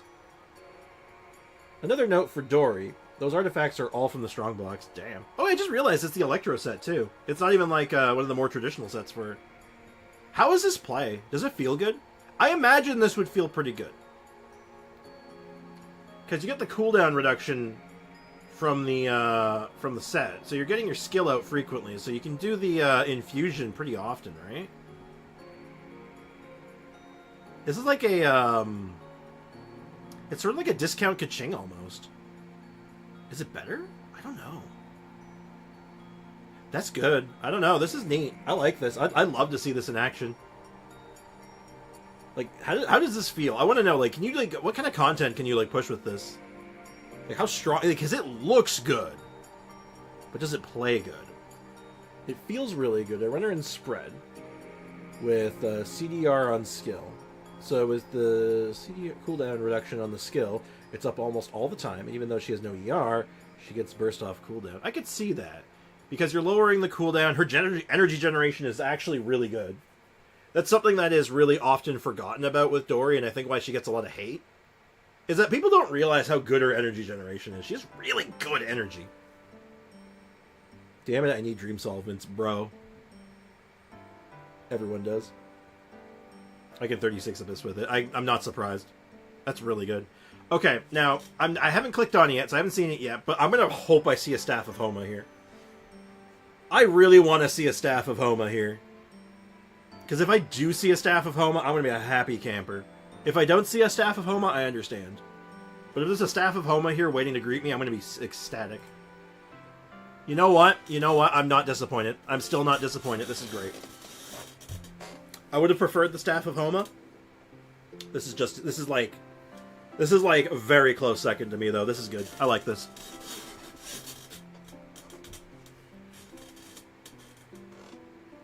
I've had no gems for Homa. Homa is on the list, though. Okay. I mean, you're not doing yourself a disservice with Jade Spear, so, like, I get this. This is good. And it still makes building her very easy. But Homa is, like, going to be a little better. So, only C1, though. Unfortunate. But, yeah, you're doing the energy recharge burst build, so you're, like, you know, hopping around. Hopping around at the speed of sound, doing tons of damage. Healing is still going to be pretty good, because her base heal is solid. And it's not like you don't have HP, right? Like, you got a chunk of HP here. And with Homa, that'll get better, even better down the line, so. I run Sauce on my DPS, yeah. I could see that. Doing EM builds and stuff with it, yeah. There's a 50 CV flower. The flower? Let's see. That's crit damage, so 28. The flower? Feather. Oh my god, this is clearly 42. Like, my math is not that bad. This, on the other hand, now we're talking, because that's 17. That's. So that's 35 plus. 35 plus 14.8. No, it's not 50. It's 49.8. Actually, I'm sorry. I didn't mean it. That's an incredible feather. Holy shit. It's also an off-piece feather. You don't see that often. It's very lucky to have an off-piece feather. I like that. This is a fun-looking Yao Yao. You mind if I want to shop around here a little bit. Don't mind if I shop around a little bit. I'm curious. What else are you rocking right now? You're very tired. I can relate. That's not surprising. You have multiple Kagura's Verity for your Catalyst users. That's funny. Skyward Harp. Oh, you're doing a burst build as well. No Aqua Simulacra, huh? I'm gonna guess that Aqua Simulacra is on the exact same place on that list with Homa. I'm gonna go ahead and wager a guess that, like, the Aqua Simulacra is waiting in the Homa waiting room. Right? C2. Holy shit. C2. We got, like, I got Triple Crown. Hydro damage, HP percent. Yep. No gems for Aqua. Yep. Not surprising. I like this sword. I don't know if I love the... Actually, do I love this sword on her? Do I love this Claymore on Sayu? I think I might. I prefer it on Beidou, but I see what you're going for, so I get why it's here. So, oh, that's like all your ER too. It's a good amount of ER though. That's good. You're not doing an EM build. You're doing a more attacky build. Makes sense though. Very DPS oriented. You also don't have the C6, which like the C6 is what enables the full EM build, so that makes sense. I feel like once you get C6, you go for that eventually. I'm actually gonna get Siegewin's signature. Oh, is the Siegewin signature good for her damage? Or is it more better? Is it like better suited for healing? Wow, this is just like a normal Diona. I am almost disappointed, but I'm happy at the same time that like, oh, thank God there's at least one normal character here. Oh, thank God. There is at least one normal character to look at, and it's a very, very good support Diona. Thank God. This is a very good Diona. I'm happy for this. Siegewin signatures for damage. Really? Wild. I didn't realize. Well, it's best for both. It's 106 HP. Oh, yeah, right. It's got, like, the stupid amount of HP. Forgot about that. Plus the crit stuff. Yeah, okay. Yeah. I remember now. I remember. The ridiculous amount of HP on it. Because that's, like, I remember we were talking about it. And I was, like, astounded by the amount of HP on it. I'm like, Jesus Crimbles. I have improved my salad. My brother dropped off some carrots, so I added that. Did you dice them, or did you peel them? Or did you shred them? What's up, Doc? Alright there, Bugs Bunny! Welcome to the stream, Foxy. How you doing, man? That's nice. What a nice Diona! And I have a message from the DBZ Fanaroni. Last one for now. This is going to be the last one for now. We'll get back to work after this. So I think you just want me to look at the Kino, right? So we got a signature whip. See. Why am I looking at this again? Oh my god. Huh. I don't know why your crit damage is lower than I expected. It's still stupendous. It's insane. I just for some reason in my head I'm like, it's gonna be like 8,000% or something. This is gonna be dumb. Good lord. Okay, so I'm assuming you breathe on things and they die, right? Like, you look at them funny and their heart explodes, right? I'm planning on getting Siegewin C6 one day, so her signature will max out the C6 buff on my current build. That makes sense. That makes sense! I understand. Oh, you do Pyro Cup. Interesting. You don't do the EM Cup. I feel like you would do the EM Cup. Yeah, to see if I still need to grind the artifact set. Well, no, probably not. I mean, your Hourglass is kind of like... It's good. It's good enough. The Feather Flower combo is really good. The Circlet's actually really good. This is a very, very good Circlet. Like, holy shit. This is a very good Pyro Cup. I'd consider an EM Cup. Especially for C6. I mean, like, go nuts, right? But other than that, like, I mean, I think you're good. I think you're fine. Like I said, your worst piece is the Hourglass, and it's still pretty damn good. I think you're done in this domain. You're done. You're done. You're done. You're definitely done in that domain. I don't think you need to be in there anymore unless you really, really want to get, like, the perfect Hourglass. But, like, shit, man. This is 26, like, it's so good. Like, you're fine. Like, holy shit, you're good. So yeah, thank you for looking at my account. First time anyone has ever looked up my account. I'm glad I could impress. Yeah, of course. I have the ability as Mr. Streamer Man to just, like, take a break and look at people's stuff. And if I have time for it, I love doing that. Because I love either... It's fun to show off some of the stupid stuff. It's obviously more interesting for me if I'm, like, giving advice and stuff, being like, okay, here's, like, oh, you're, like, showing me something interesting and you want some advice, and I can... It's easier to make conversation on. I don't mind looking at humble brags. Let's go ahead and actually do the Chi-Chi version next. Bring my notebook. We'll do the Chi-Chi version next. Then we'll jump over to do some D-Luke stuff, I guess. I now know how to swim, almost. Oh, good. Swimming's not that hard. Thank you. I'm now finally free of my domain prison. Domain expansion. Go ahead and record a couple of these. So, literally the same team. It's just we're doing a physical Chi-Chi instead of a support Gene.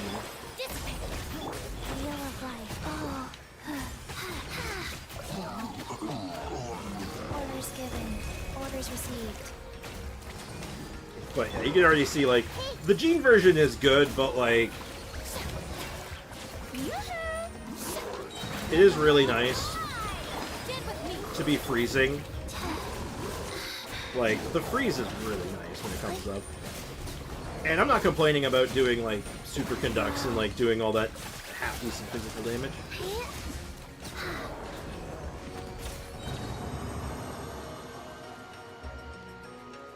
It's fun to humble brag every now and again. I mean, somebody's gonna triple crown all the smalls. True. Look, I've given a lot of, to the small characters, I've used a lot of them. I was really excited. I remember, you know what small character had me the most excited when they were coming out? Was Sayu. Because I like the idea of tiny character, big-ass Claymore. I thought it was the funniest thing ever, and I'm like, I need her. I need her more than any other character ever. That's a goblet with, like, mediocre subs. That's not good. Good old emblem impact. Committed to memory, sharing my knowledge. Shower me with our bond is strong. Lightning purified.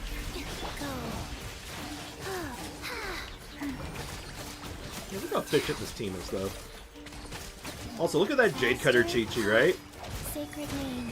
Everybody loves Jade Cutter Chi-Chi, and if you say otherwise, you're I lying. see everything. Right? Wisdom.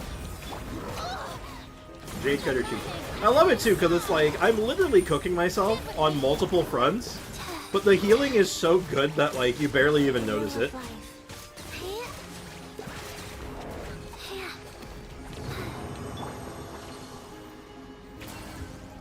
I kind of love it.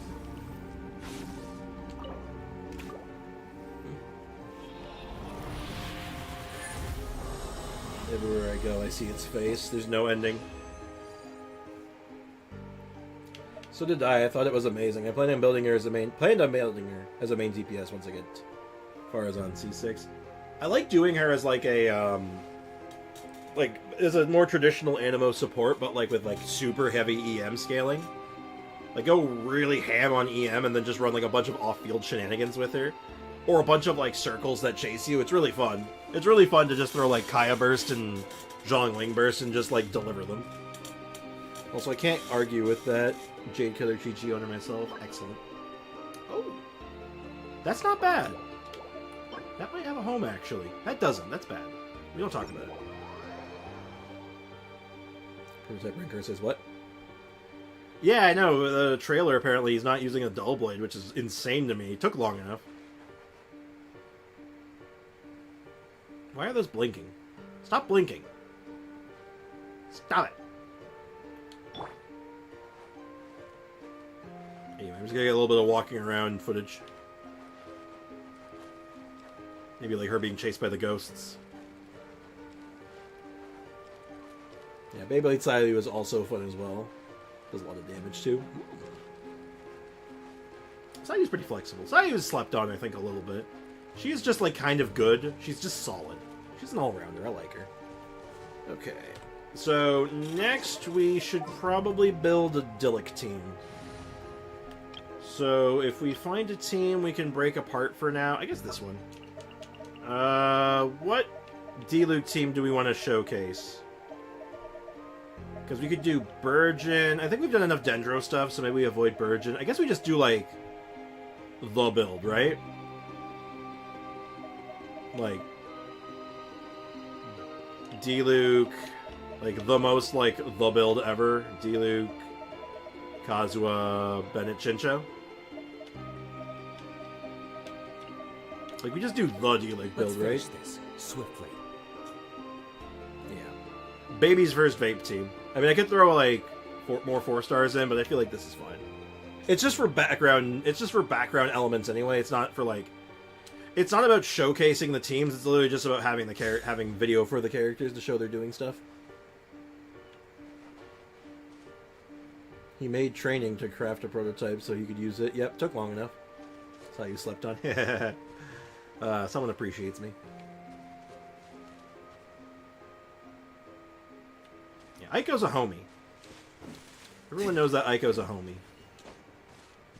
Yeah, not going to break any records, but Sayu has not left my main team since the release. Just because of the mobility. Oh, yeah, for sure. Like, exploration? Oh, it's wonderful. Well, it is overflowing mastery as well. Who's in business right now? Who do we want to farm for?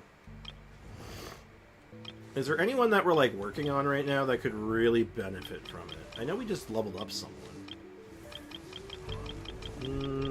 How about Emily? Emily, where's Emily? 4 years of training just to get one new sword.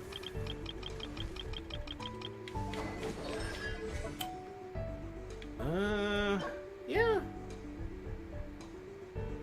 And today is Wednesday, I believe, right? So we can do this. Yeah, that seems like a good use of our time. This seems smart. Resinless behavior, indeed. Weekly bosses are a scam. Yo, straight up, Zenless Zone Zero, like, figured out how to do weekly bosses. Like, they solved it. They're free, they don't cost anything, and you can do 3 a week. That's it. It's just pick 3, do 3, and they're free. I'm like, yeah, that's how you do it. From 1 star to a 4 star. Yeah, it's a big upgrade. It even has synergies. It actually has an ability. It is Wednesday, my dude. Thank you. Oh my god. Kendra is officially a frog. Hey, Jack, what's up, man? Welcome to the stream.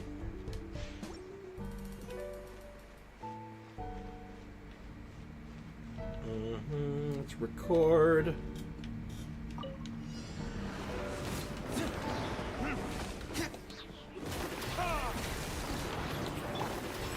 One with nature. Clouds high. The birds. Teamwork is dreamwork. Let me weave you a verse. Time to rain outlines it. Time for retribution.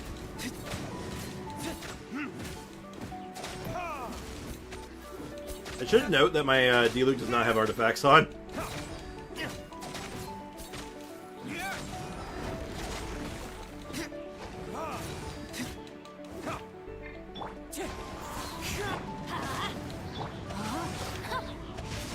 Body and Oops. I'm gonna fix that. I'm gonna do this run and I'll fix that. I'll keep it in though. It's kind of funny. I think my parametric transmorpher thing is like used up this week. I think we did it recently. Because you know that prototype Amber can get full stacks on Furina. If Furina has C2, although C0 with another healer gets full stacks. With C2, that makes sense. Or C2 is really, really powerful, so that's not particularly shocking or anything. Yeah, that was with 0 artifacts. Let's go ahead and give him a real set. We'll give him Cleat set. And I should have a... do I have a better Pyro Cup I could use? I think it's in use, but we'll grab that one. There we go. That's a little better.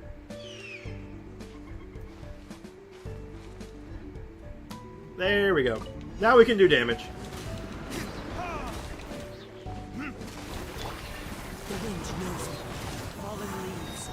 Yeah, we don't talk about it. let's light it up. Rain cutter. Rain outlines your. There we go.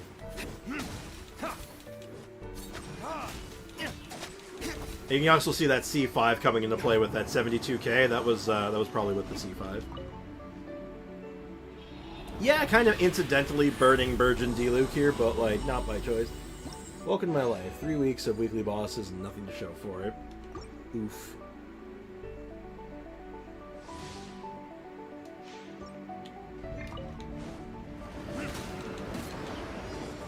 Only problem, to get the benefit, the timing on it's a little strange without the other attack speed buffs. Clouds high. The birds come. We got teamwork is dreamwork. Witness the power of Gugwa. Know my sword. Time for retribution. That was 120k there. That was 120k D-Luke Bird. The man still got the damage, man. Like, he still hits like a dump truck made out of biceps. Like, goddamn. Like, the dude's good. Tomorrow I'm going home. Oh, good. It'll be nice to be home, probably.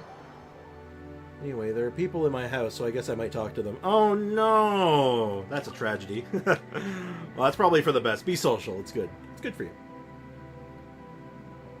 You're telling me a slur. I don't think so. You said, it's Wednesday, my dudes, and I said you might be a frog. You know, like the meme, right?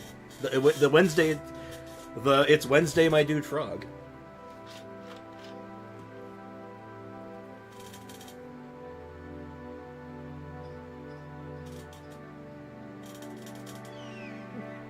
Hey, look, it's the burb. It's Bird Friend.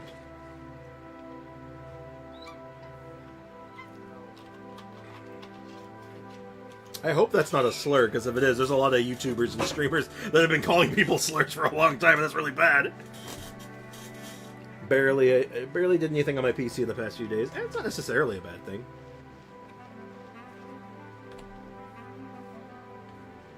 I lied. Social anxiety kicked in, and now the door is locked.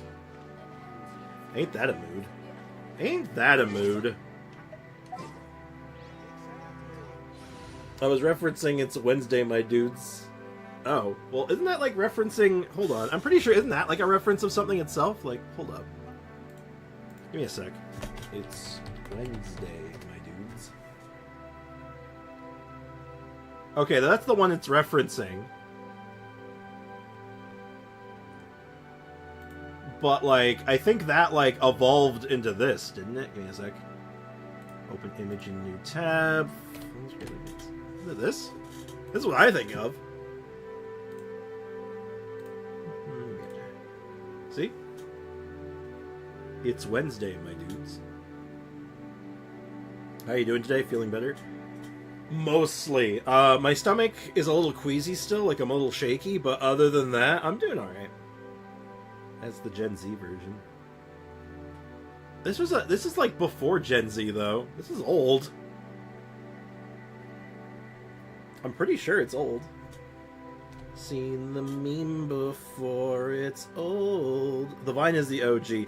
I'm pretty sure there's like the version of this, like the original of this was using the audio from the Vine. I'm pretty sure. Like 90% sure that's the case. I'm gonna be honest. Please, be honest. Alright, now we gotta make a Kaching team. What does a Kaching team look like nowadays? Probably... I could just go, like, by the books, right? Like, Nahida...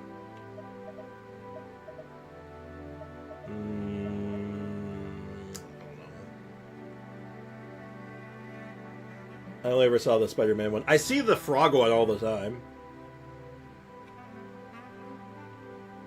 Hey guys, how's Mpox in your... Monkeypox? Like, not really around? I think, if that's what you're talking about, or... Yeah?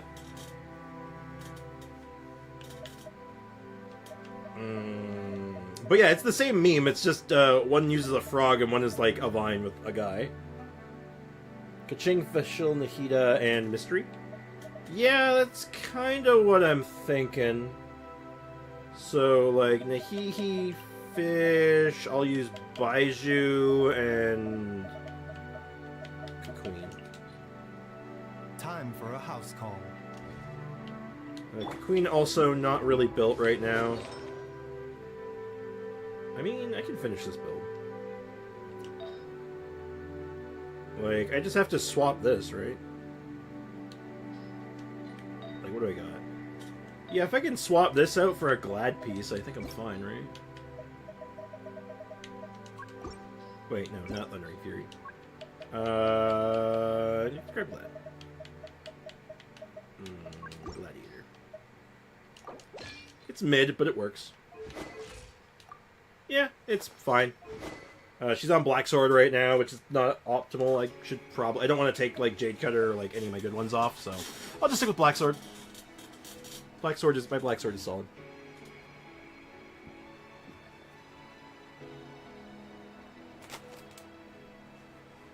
Yeah, I don't have Yaimiko on this account, but it would be good, yes.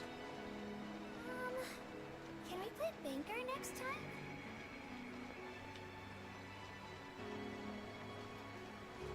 time? One sec, chat. I'm gonna have myself a snack. I got my neighbor.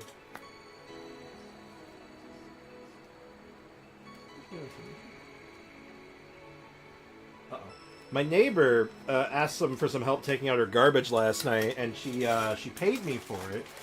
She paid me in cookies. She gave me like a package of like apple turnover cookies. They're good.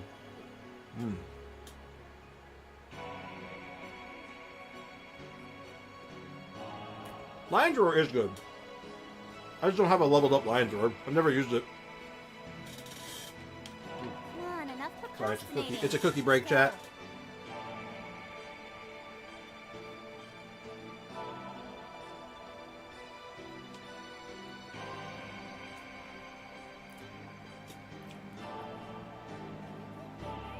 Denying your power? What are you talking about? I'm using the exact same team you told me to, Sean. What do you mean?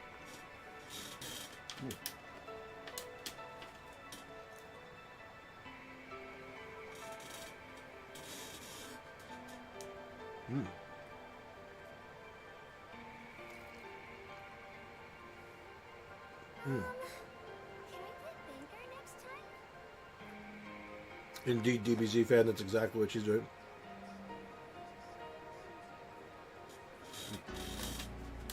Sorry, I'm just finishing up my little cookie. God, these are good. I hate how good these are. Oh. Only problem with Mist Splitter, I have to change the build then.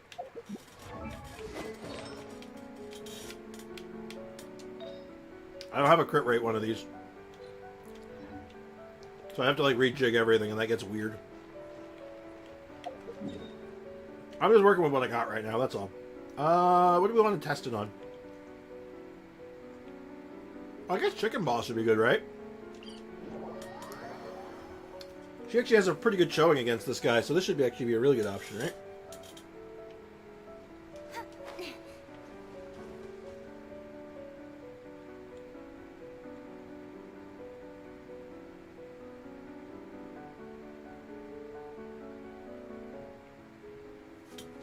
Seen some talk about Botswana going on, and some travel in the Africa regions, which is cool.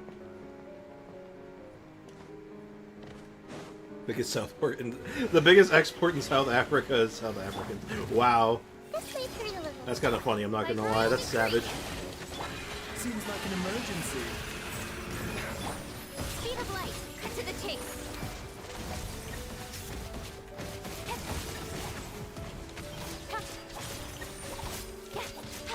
Grow, grow, grow. Make yourselves a home. As you wish, me. The doctor will see you. A bitter pill to swallow. Yeah. Remember, health comes first. Don't blink. Huh?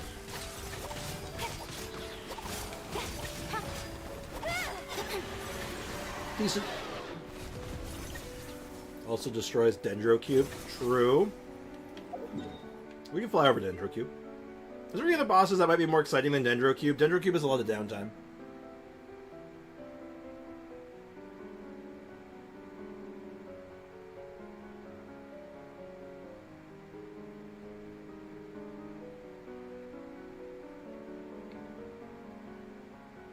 I am a minor, so you're not comfortable then. Yes. Oh, are you another unborn child? Oh, actually, you know what? On the note of a boss that she's very good against, and also is pretty, like, has a good showing, would be Simon, actually.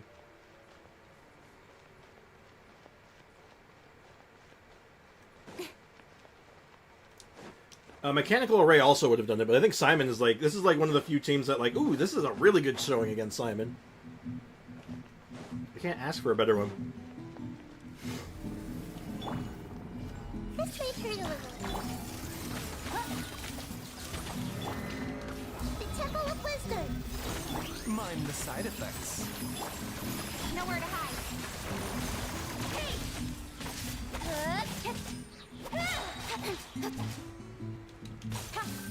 Committed to memory. Shadow Raven. Taking a turn for the better. A bitter pill to swallow. Incoming. Cut to the chase.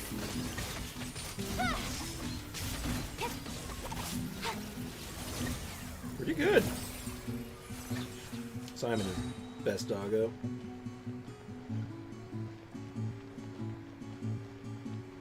Yeah.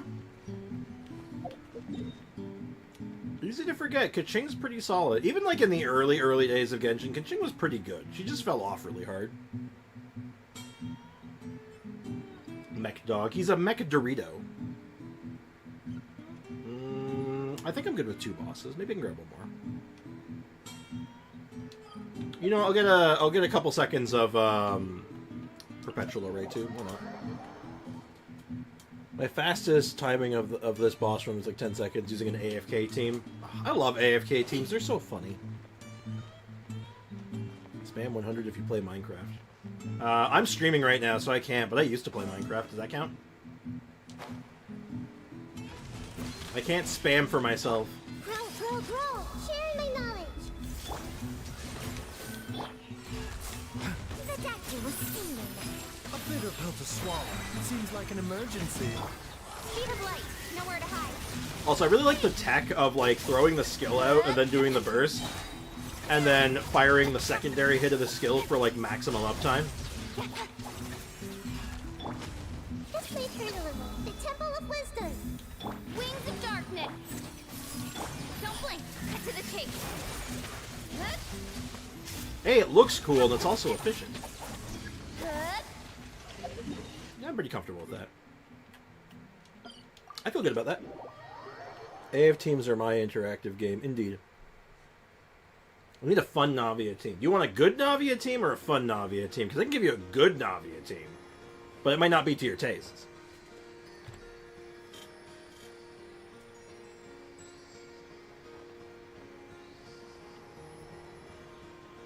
Kazuha and Raiden are good with Kaching. Yeah, there are other options instead of like Fischl and Baiju. I'm just going with like an easy, like A build. Alright, and then from the original, I think that's the last of the original set, right? We've done all of them, it's just Tainari and Dia left? Well, God knows I should have enough footage of Dia to work with, but I'll probably grab some more later. As for Nari...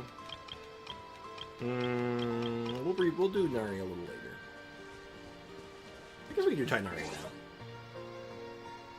Finar. I didn't even notice that at first until who said no. Aiko no, and I'm like, what? She just said Tai. Oh. Aiko no. Aiko no. Aiko yes. Good God. All right. Okay. I think today's been very productive. No. Seen one Nari in the works. Yeah, I got my Nari. So after this whole discussion, this whole conversation, has anyone had any of their minds changed? Or has some new thoughts on the matter? That they're thinking about now for their free 5-star?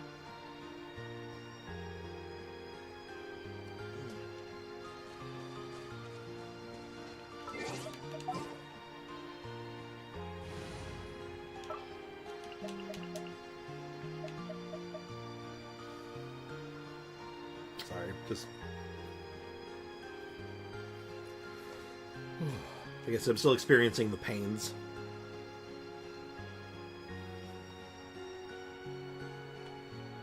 Oh damn, Aiko. Tig is the best, or I could go for C6 Kaching. Yeah, C6 Kaching is not that exciting, sadly. We had a whole conversation about it. Her constellations kind of blow. Like, no one Kaching constellation is really all that, big. Also, I have a question, Aiko. Are you typing in Thainari manually, or have you typed it so many times that your autocorrect is doing it now? Legit question.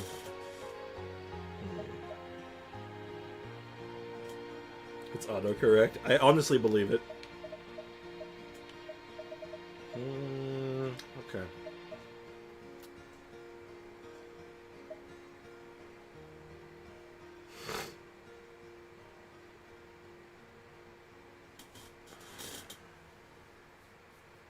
I'm sorry, I think I actually have to step away for a moment. I'll be right back, guys. I'll be okay. I'm fine. I just need to stand up for a few minutes and just, like, move.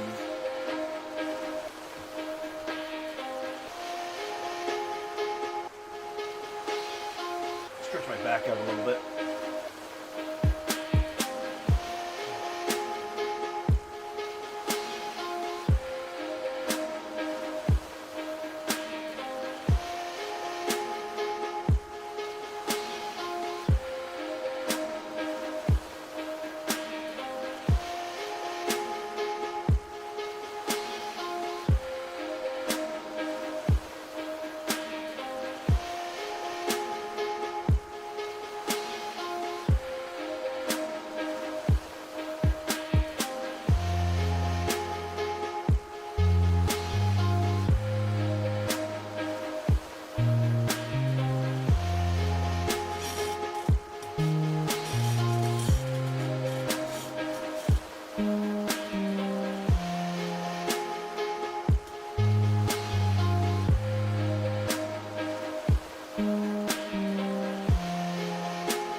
I'm back. Sorry about that. Okay, back to making a team, though. I lost my train of thought. I know it's going to be Zhongli.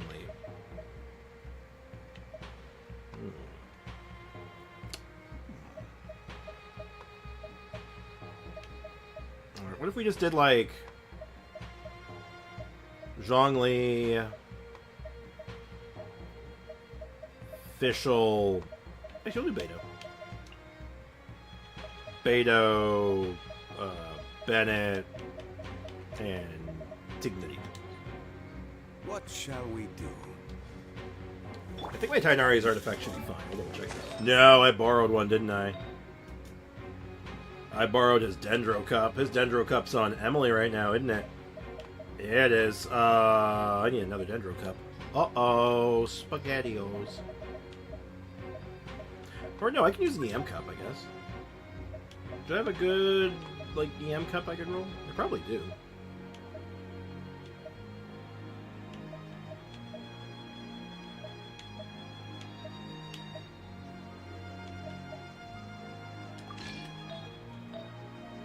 Yeah, let's go with this. Justice for Amber. Oh, if only Hoyo would give justice to Amber. Okay, that's good. This piece doesn't need to be phenomenal. I just need it to be, like, not rolling flat attack. Anything other than flat attack. I think I burned all my fodder pieces, right? I'm pretty sure I did. Yeah, I did. Damn.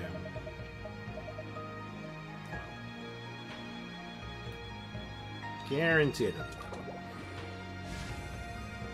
Oh, come on! Really? We're gonna play this game? Just, okay, whatever. Flight attack is fine. It's not the end of the world. It's just, blech. That's making me feel sad. We need,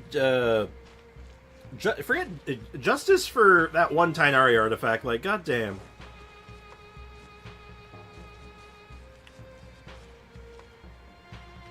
Who needs Amber when we have linear? I mean, like, actually, literally, yeah. Unfortunately. You know what? Not this one. Not this one. If we're gonna do one of the local legends for, like, some quick damage sponging, I'll use this guy. He's a bit easier to maneuver around. I really don't feel like dealing with, nonsense. Anyway, I'm building Hamayumi Amber. Nice! I did that. I actually did the same thing until I got some of the Battle Pass bows. Because, like, you know, the Scion of the Blazing Sun is actually quite good on her. The flat 13, 15 HP feather. I don't want to talk about it. I don't want to talk about it. Alright, we're going to record a little bit of damage sponging on this guy. Hello, sir. The tea can wait. The tea can wait. I will have order. Power that ended Python. I'm going in. One with the force. Let's nip that in the bud.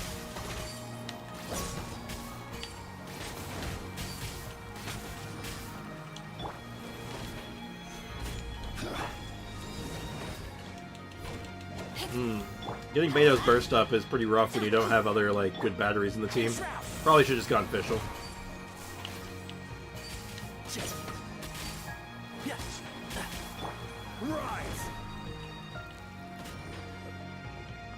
This probably wasn't the best team for this.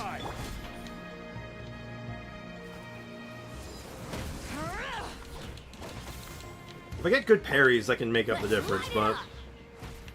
Everybody stand back. Can't see?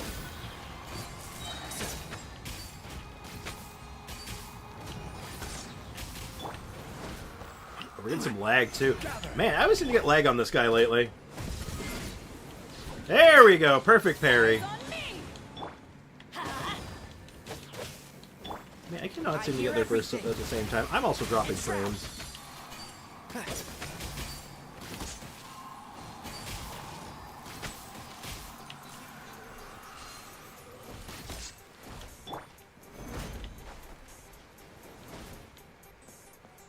So this isn't the best showing of Tainari, definitely, but my Tainari is not good. My Tainari needs a lot of work.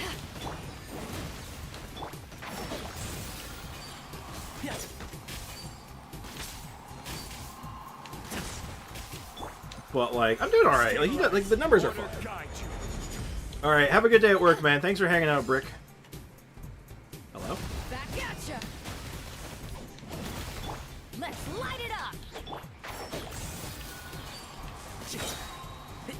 Yeah, I just need a little bit of, like, screen time to show that, like, hey, this is what Tainari does. It's very straightforward. Solidify. Oh, perfect parries feel good.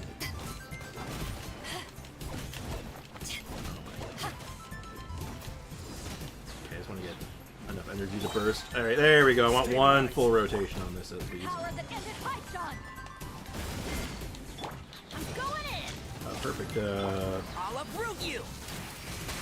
Can't see?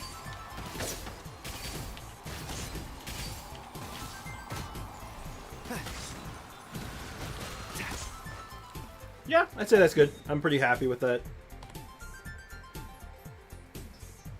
Alright, catch you later, Sean. Thanks for hanging out, man. Appreciate you, dude. Take care of yourself. Your Nari is good. My Nari, like I said, my Nari needs a lot of work. His artifacts aren't even fully cooked up yet, and, like, I'm kind of just bouncing between different weapons. Though, like, I guess, you know, if I really wanted to, like, really push it, I could have thrown Aqua on him.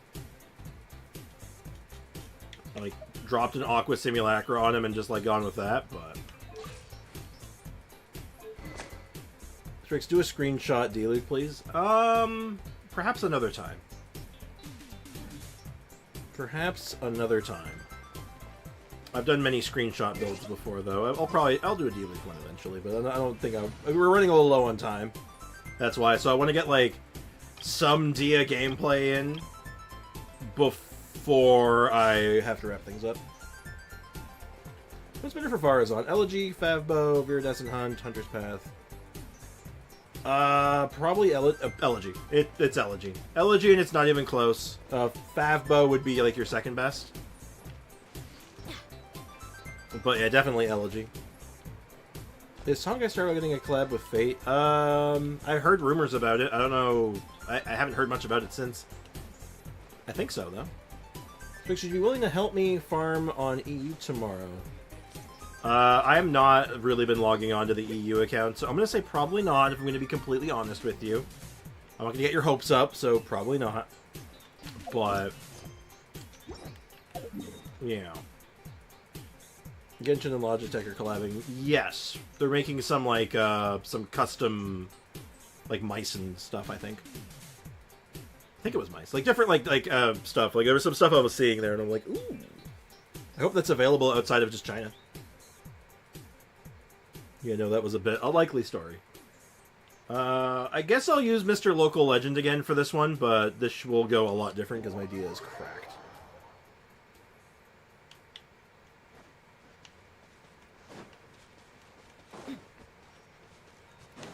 It's 2025 for the Fate one. I wonder what they're going to do for it. That's so interesting that they're collabing with Fate. And Hoyo's just kind of cool with it.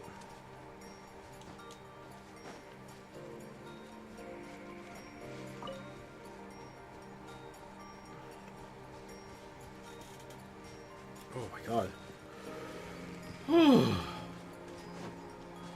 Hey Kakarot, what's up, dude? Welcome to the stream. Hope you're doing well. How's life treating you today? Alright, let's get a little bit more recording. This is the last one. The tea can wait.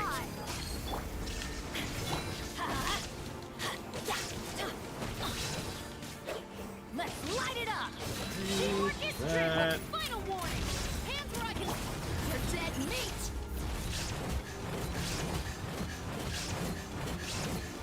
I've said this many times. My Dia is not a good benchmark for other Dias. My Dia is kinda dumb. Let's light it up! Torn to oblivion! And I have a really good team for her. I'm super confident with this team.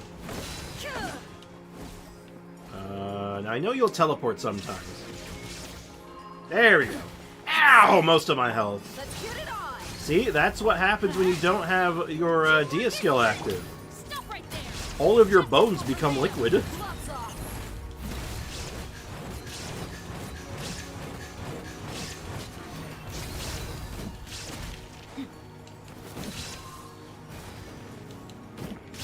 Buckle up! Ha! Shine down! Ha! Off we go! I'm going in! Inazuma Yeah, we're actually gonna probably get to killing this guy within like the time frame that I want. There is no escape!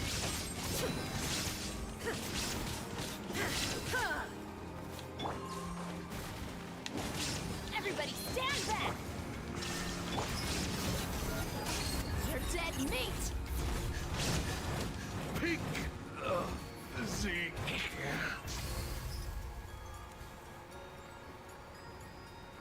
Through the fire and the flames I carry on. Stop recording. Yeah, it was under 2 minutes. We need a new collab with Horizon too. Oh, I mean like Horizon Zero Dawn? Not like... Yeah, that would make sense. Why? Oh, it's such a weird one, and like there's no follow-up to it. I don't know, man. Strange times, man. Have you heard about Black Wukong? I have heard of it.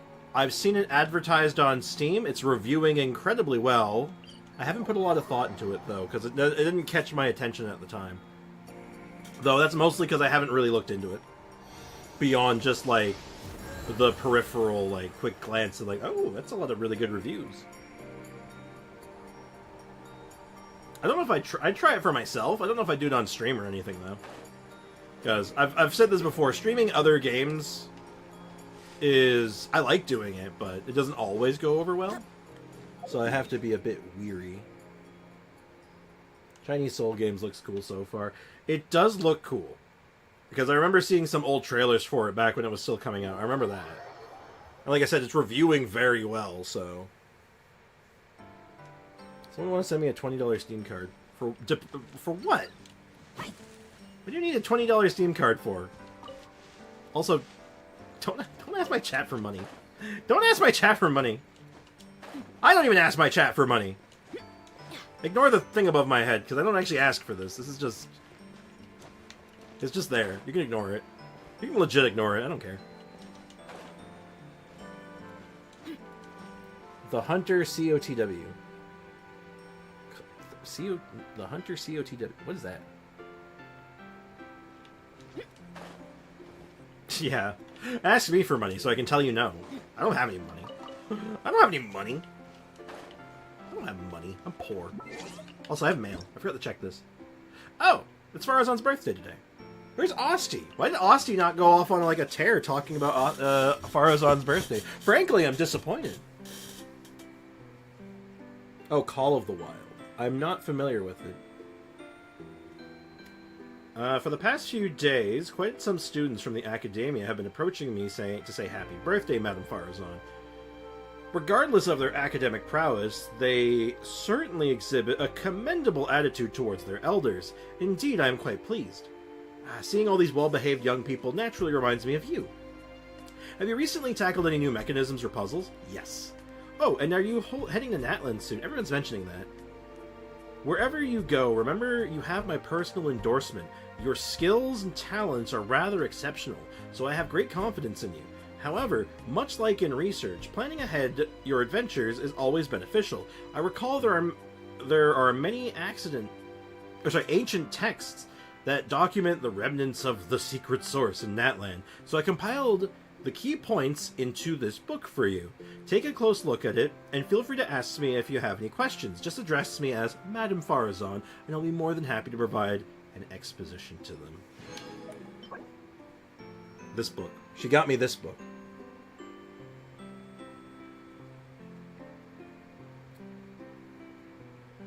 Should I go with Iron Sting and ER Sands on Kazu, or Fav and Triple EM on him?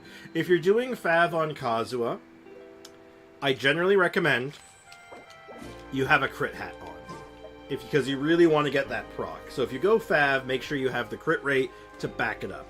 If not, just going Triple EM, going Iron Sting with like an ER Sands is probably a little more consistent then.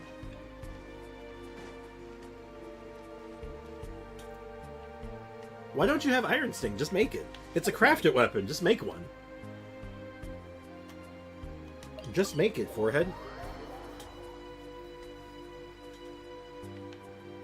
Alright, I'm gonna go ahead and say we are done with Genshin for the day. Give me a moment to get Genshindle rolling. And we'll do Genshindle. Genshindle. Genshindle. Genshindle. Again. Shindle.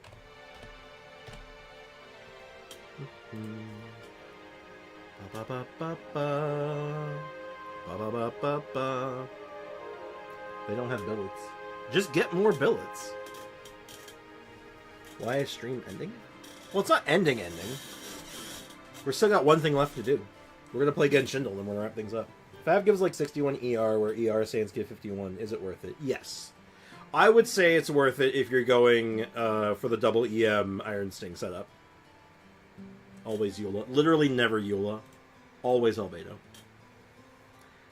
Blum. Indeed. I have -3 billets. Your account's still, like, this is a fresher account, right? Like, do you still have, you still have the trees and stuff to do, right? The trees give billets.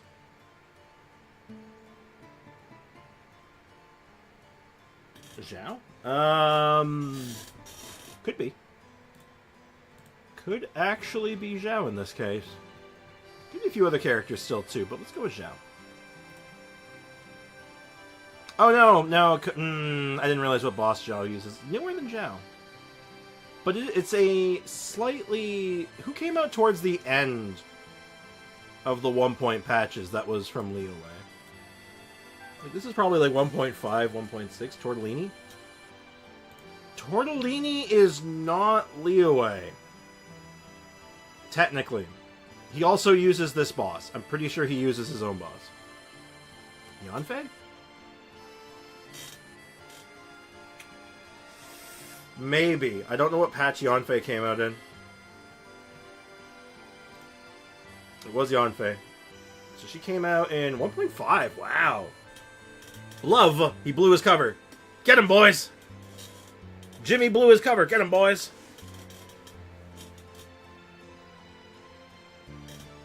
Aiko, you can't cover for him now. It's too late.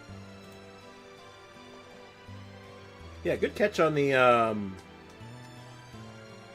Yanfei. What is this? Oh, I might have to see more of this. Let's see. It could be Razor Burst, maybe? Could be a lot of things, though. It's really hard to tell. I could see Sino. Sino, Razor, kind of got like the same vibe going on. Okay, I've somehow gotten myself even more confused. What is that? I cannot tell what that is. My brain is not registering it yet. I think I need more Saibo. Yes, we need more Saibo. Wait, actually could be... Actually, hold on. That could actually be Hazo. It's because I like these fishies. Could that be Hazo? Hold on. What is that? Oh, wait, it's a tornado, I think, actually. Hold up. Whose tornado is that? Wait, is it actually Razor? Hold on, wait. Is it actually Razor? No way. Was I right? Was I right off the... right out of the gate? No way. No way. Yeah, I knew it. I knew I wasn't. It's not really a tornado. Oh, is it Sayu? Oh, wait. Is that Sayu's, like, wheel? Oh, it's Pyronado. It's Pyronado. I see it now. As soon as someone said it, I'm like, oh. I look at it, I tilt my head, and I immediately see it, and I'm like, oh, man, it's Zhongling. My disappointment is immeasurable, and my day is ruined. Honestly. Good catch. Yeah, actually, Foxy got that first, I think.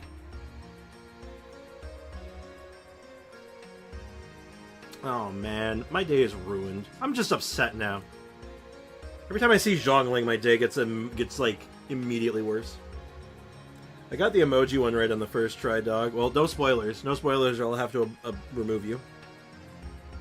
Oh, I missed a lot. Oh, dang it. Don't worry, the VOD's always here. If you want to check out stuff you missed, the VOD's always around. Work hard and live each day to the fullest. That's what life in Mondstadt is all about, isn't it? Oh my god, I've heard this line like 1,000 times. Oh my god, we've heard this line like a bajillion times, haven't it? We've heard this line like 8,000 times, huh? And if you don't know who this is... It's not Noelle, really? I thought that was Noelle. I could have swore that was Noelle. Amber? It's Amber. We've heard... Jean? Yeah. It's a character we use a lot. I know we've heard this. Elizabeth Maxwell. It's gotta be Jean then, right? We've heard this line like 1,000 times. I could have sworn Noelle said that. You know what? She does say something with this like exact inflection, but it's a little different. You know what? I could probably even find the line that I'm thinking of.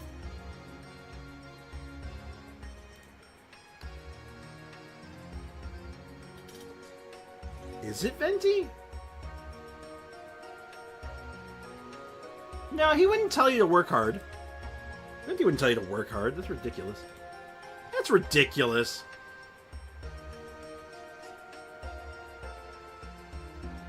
Albedo? No.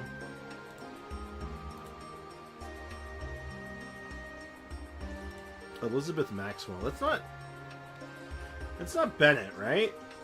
I should recognize that one if it's Bennett, because they have voiced 2 characters, so I don't think that... Sucrose? Is it the suck? Could it be Bennett? Definitely not Rosario. Oh! Oh my god, it's Rosaria, isn't it? That's why I've heard this line 1 billion times. I've heard this line 1 billion times! Work hard and live each day to the fullest. Yep. That is what life in Mondstadt is all about, isn't it? I know we've heard this line like 1 bajillion times, and I'm like, why? Yeah, Noelle has a similar line to this, but it's not this. Yeah, no, she does, because that's like, that is actually her mantra to a point. No, it's her idol voice line. It is legitimately her idol voice line, like her quote, her version of the Osmanthus line, like she says it all the time. Oh my god, that was hard. Why was it like that one was hard? Not because like it wasn't like it's not a line you commonly hear, because we heard that line a lot. I've heard that line like 1,000 times, easily 1,000 times. So like that's why I think made that one so hard was like. Who have I... This had to have been Noelle. Right? Like, that's what I'm thinking. Like, I've heard this like 1,000,000 times. It has to be Noelle. No, it's my first main. It's the first character I ever mained, which was Rosaria, which makes sense. In hindsight, right? Damn.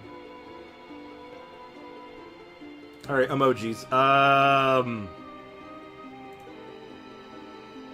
jeez. Ayaka? Okay, now it's just insulting me. Now it's insulting me. Wait. It's Aloy. It's Aloy. No, as soon as I see this, I'm like, wait a minute. Wait a minute. Okay, that's funny. That's really funny. Oh, that's too funny. Why did you pick Aloy first? That concerns me. Need a new Horizon collab. Agreed. Oh my god, that's funny. That's hilarious. This is legit hilarious. It's literally this reaction isn't like the emoji isn't to represent the character. The reaction is to represent us. This is us. When Aloy came out, this was all of us. This is literally me for real, for real. Oh, my Navia team, off the top of my head, is Raiden Shogun, Zhongli, Bennett, and Navia. That's my go-to. Because it gets you like a huge amount of Geo Shields, of the crystallizes. It does good damage basically across the board. Zhongli gives you your double Geo buff, plus shield, plus neutral shred. And other than that, you also get the, just like, you know, the general Bennett benefits. And you almost always have your burst up because of Shogun, so. Yeah, I rock Navia with Unforged on that team. But if you have better weapons or other alternatives, like, they're all good. Like, Wolf's Gravestone is very good. Her signature, obviously, is, like, her best. You can even use something like Redhorn. Like Stone Thresher. Redhorn Stone Thresher is really good. Like, yeah.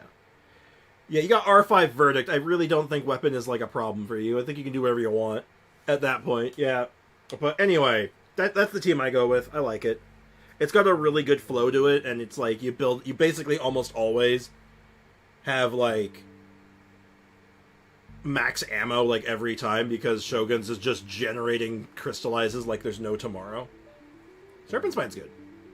Serpent Spine's another good weapon on her. Like, you have, again, she is spoiled with choice. Spoiled with choice. She has nothing but good options, so, yeah. Anyway, I do need to call things here, because I need to go do some errands and work, among other things, so I had to miss work the last couple days because I was just not able to function. So, yeah. I gave her a 3k attack with a very good ratio NDR. Yeah, you got nothing to worry about, so I think you're good. I'm happy to help you. So, as always, thank you guys for hanging out, and thank you to everyone who helped out with the recording stuff today. That was really nice of you guys, so I really do appreciate that. So, take care, guys. Cheers. Have a great rest of your day. I will see you guys tomorrow at my usual time. Tomorrow there is nothing planned at the moment because I'm almost out of things to do. So we might have to get creative soon. So keep that in mind. If you have some ideas, bring them tomorrow. So have a good one, guys. Bye-bye. Oh, wait, hold on. Hold on, before we go. Guys, holy shit. Let me check something. I haven't heard from AO today. is I guess our boy isn't streaming today. Our boy's not streaming. This is very sad. Oh no. Oh well. Maybe he's missing out today to stream tomorrow. Fingers crossed. Our boy is not around. I was hoping AO would be here, but to clarify, but she's not, it would seem. That's unfortunate. I was gonna go get the link and start spamming it, but that's okay. Hopefully he's streaming tomorrow. So, and hopefully he's having a wonderful day, just the same. So, anyway, take care, guys. See you guys tomorrow. Bye bye.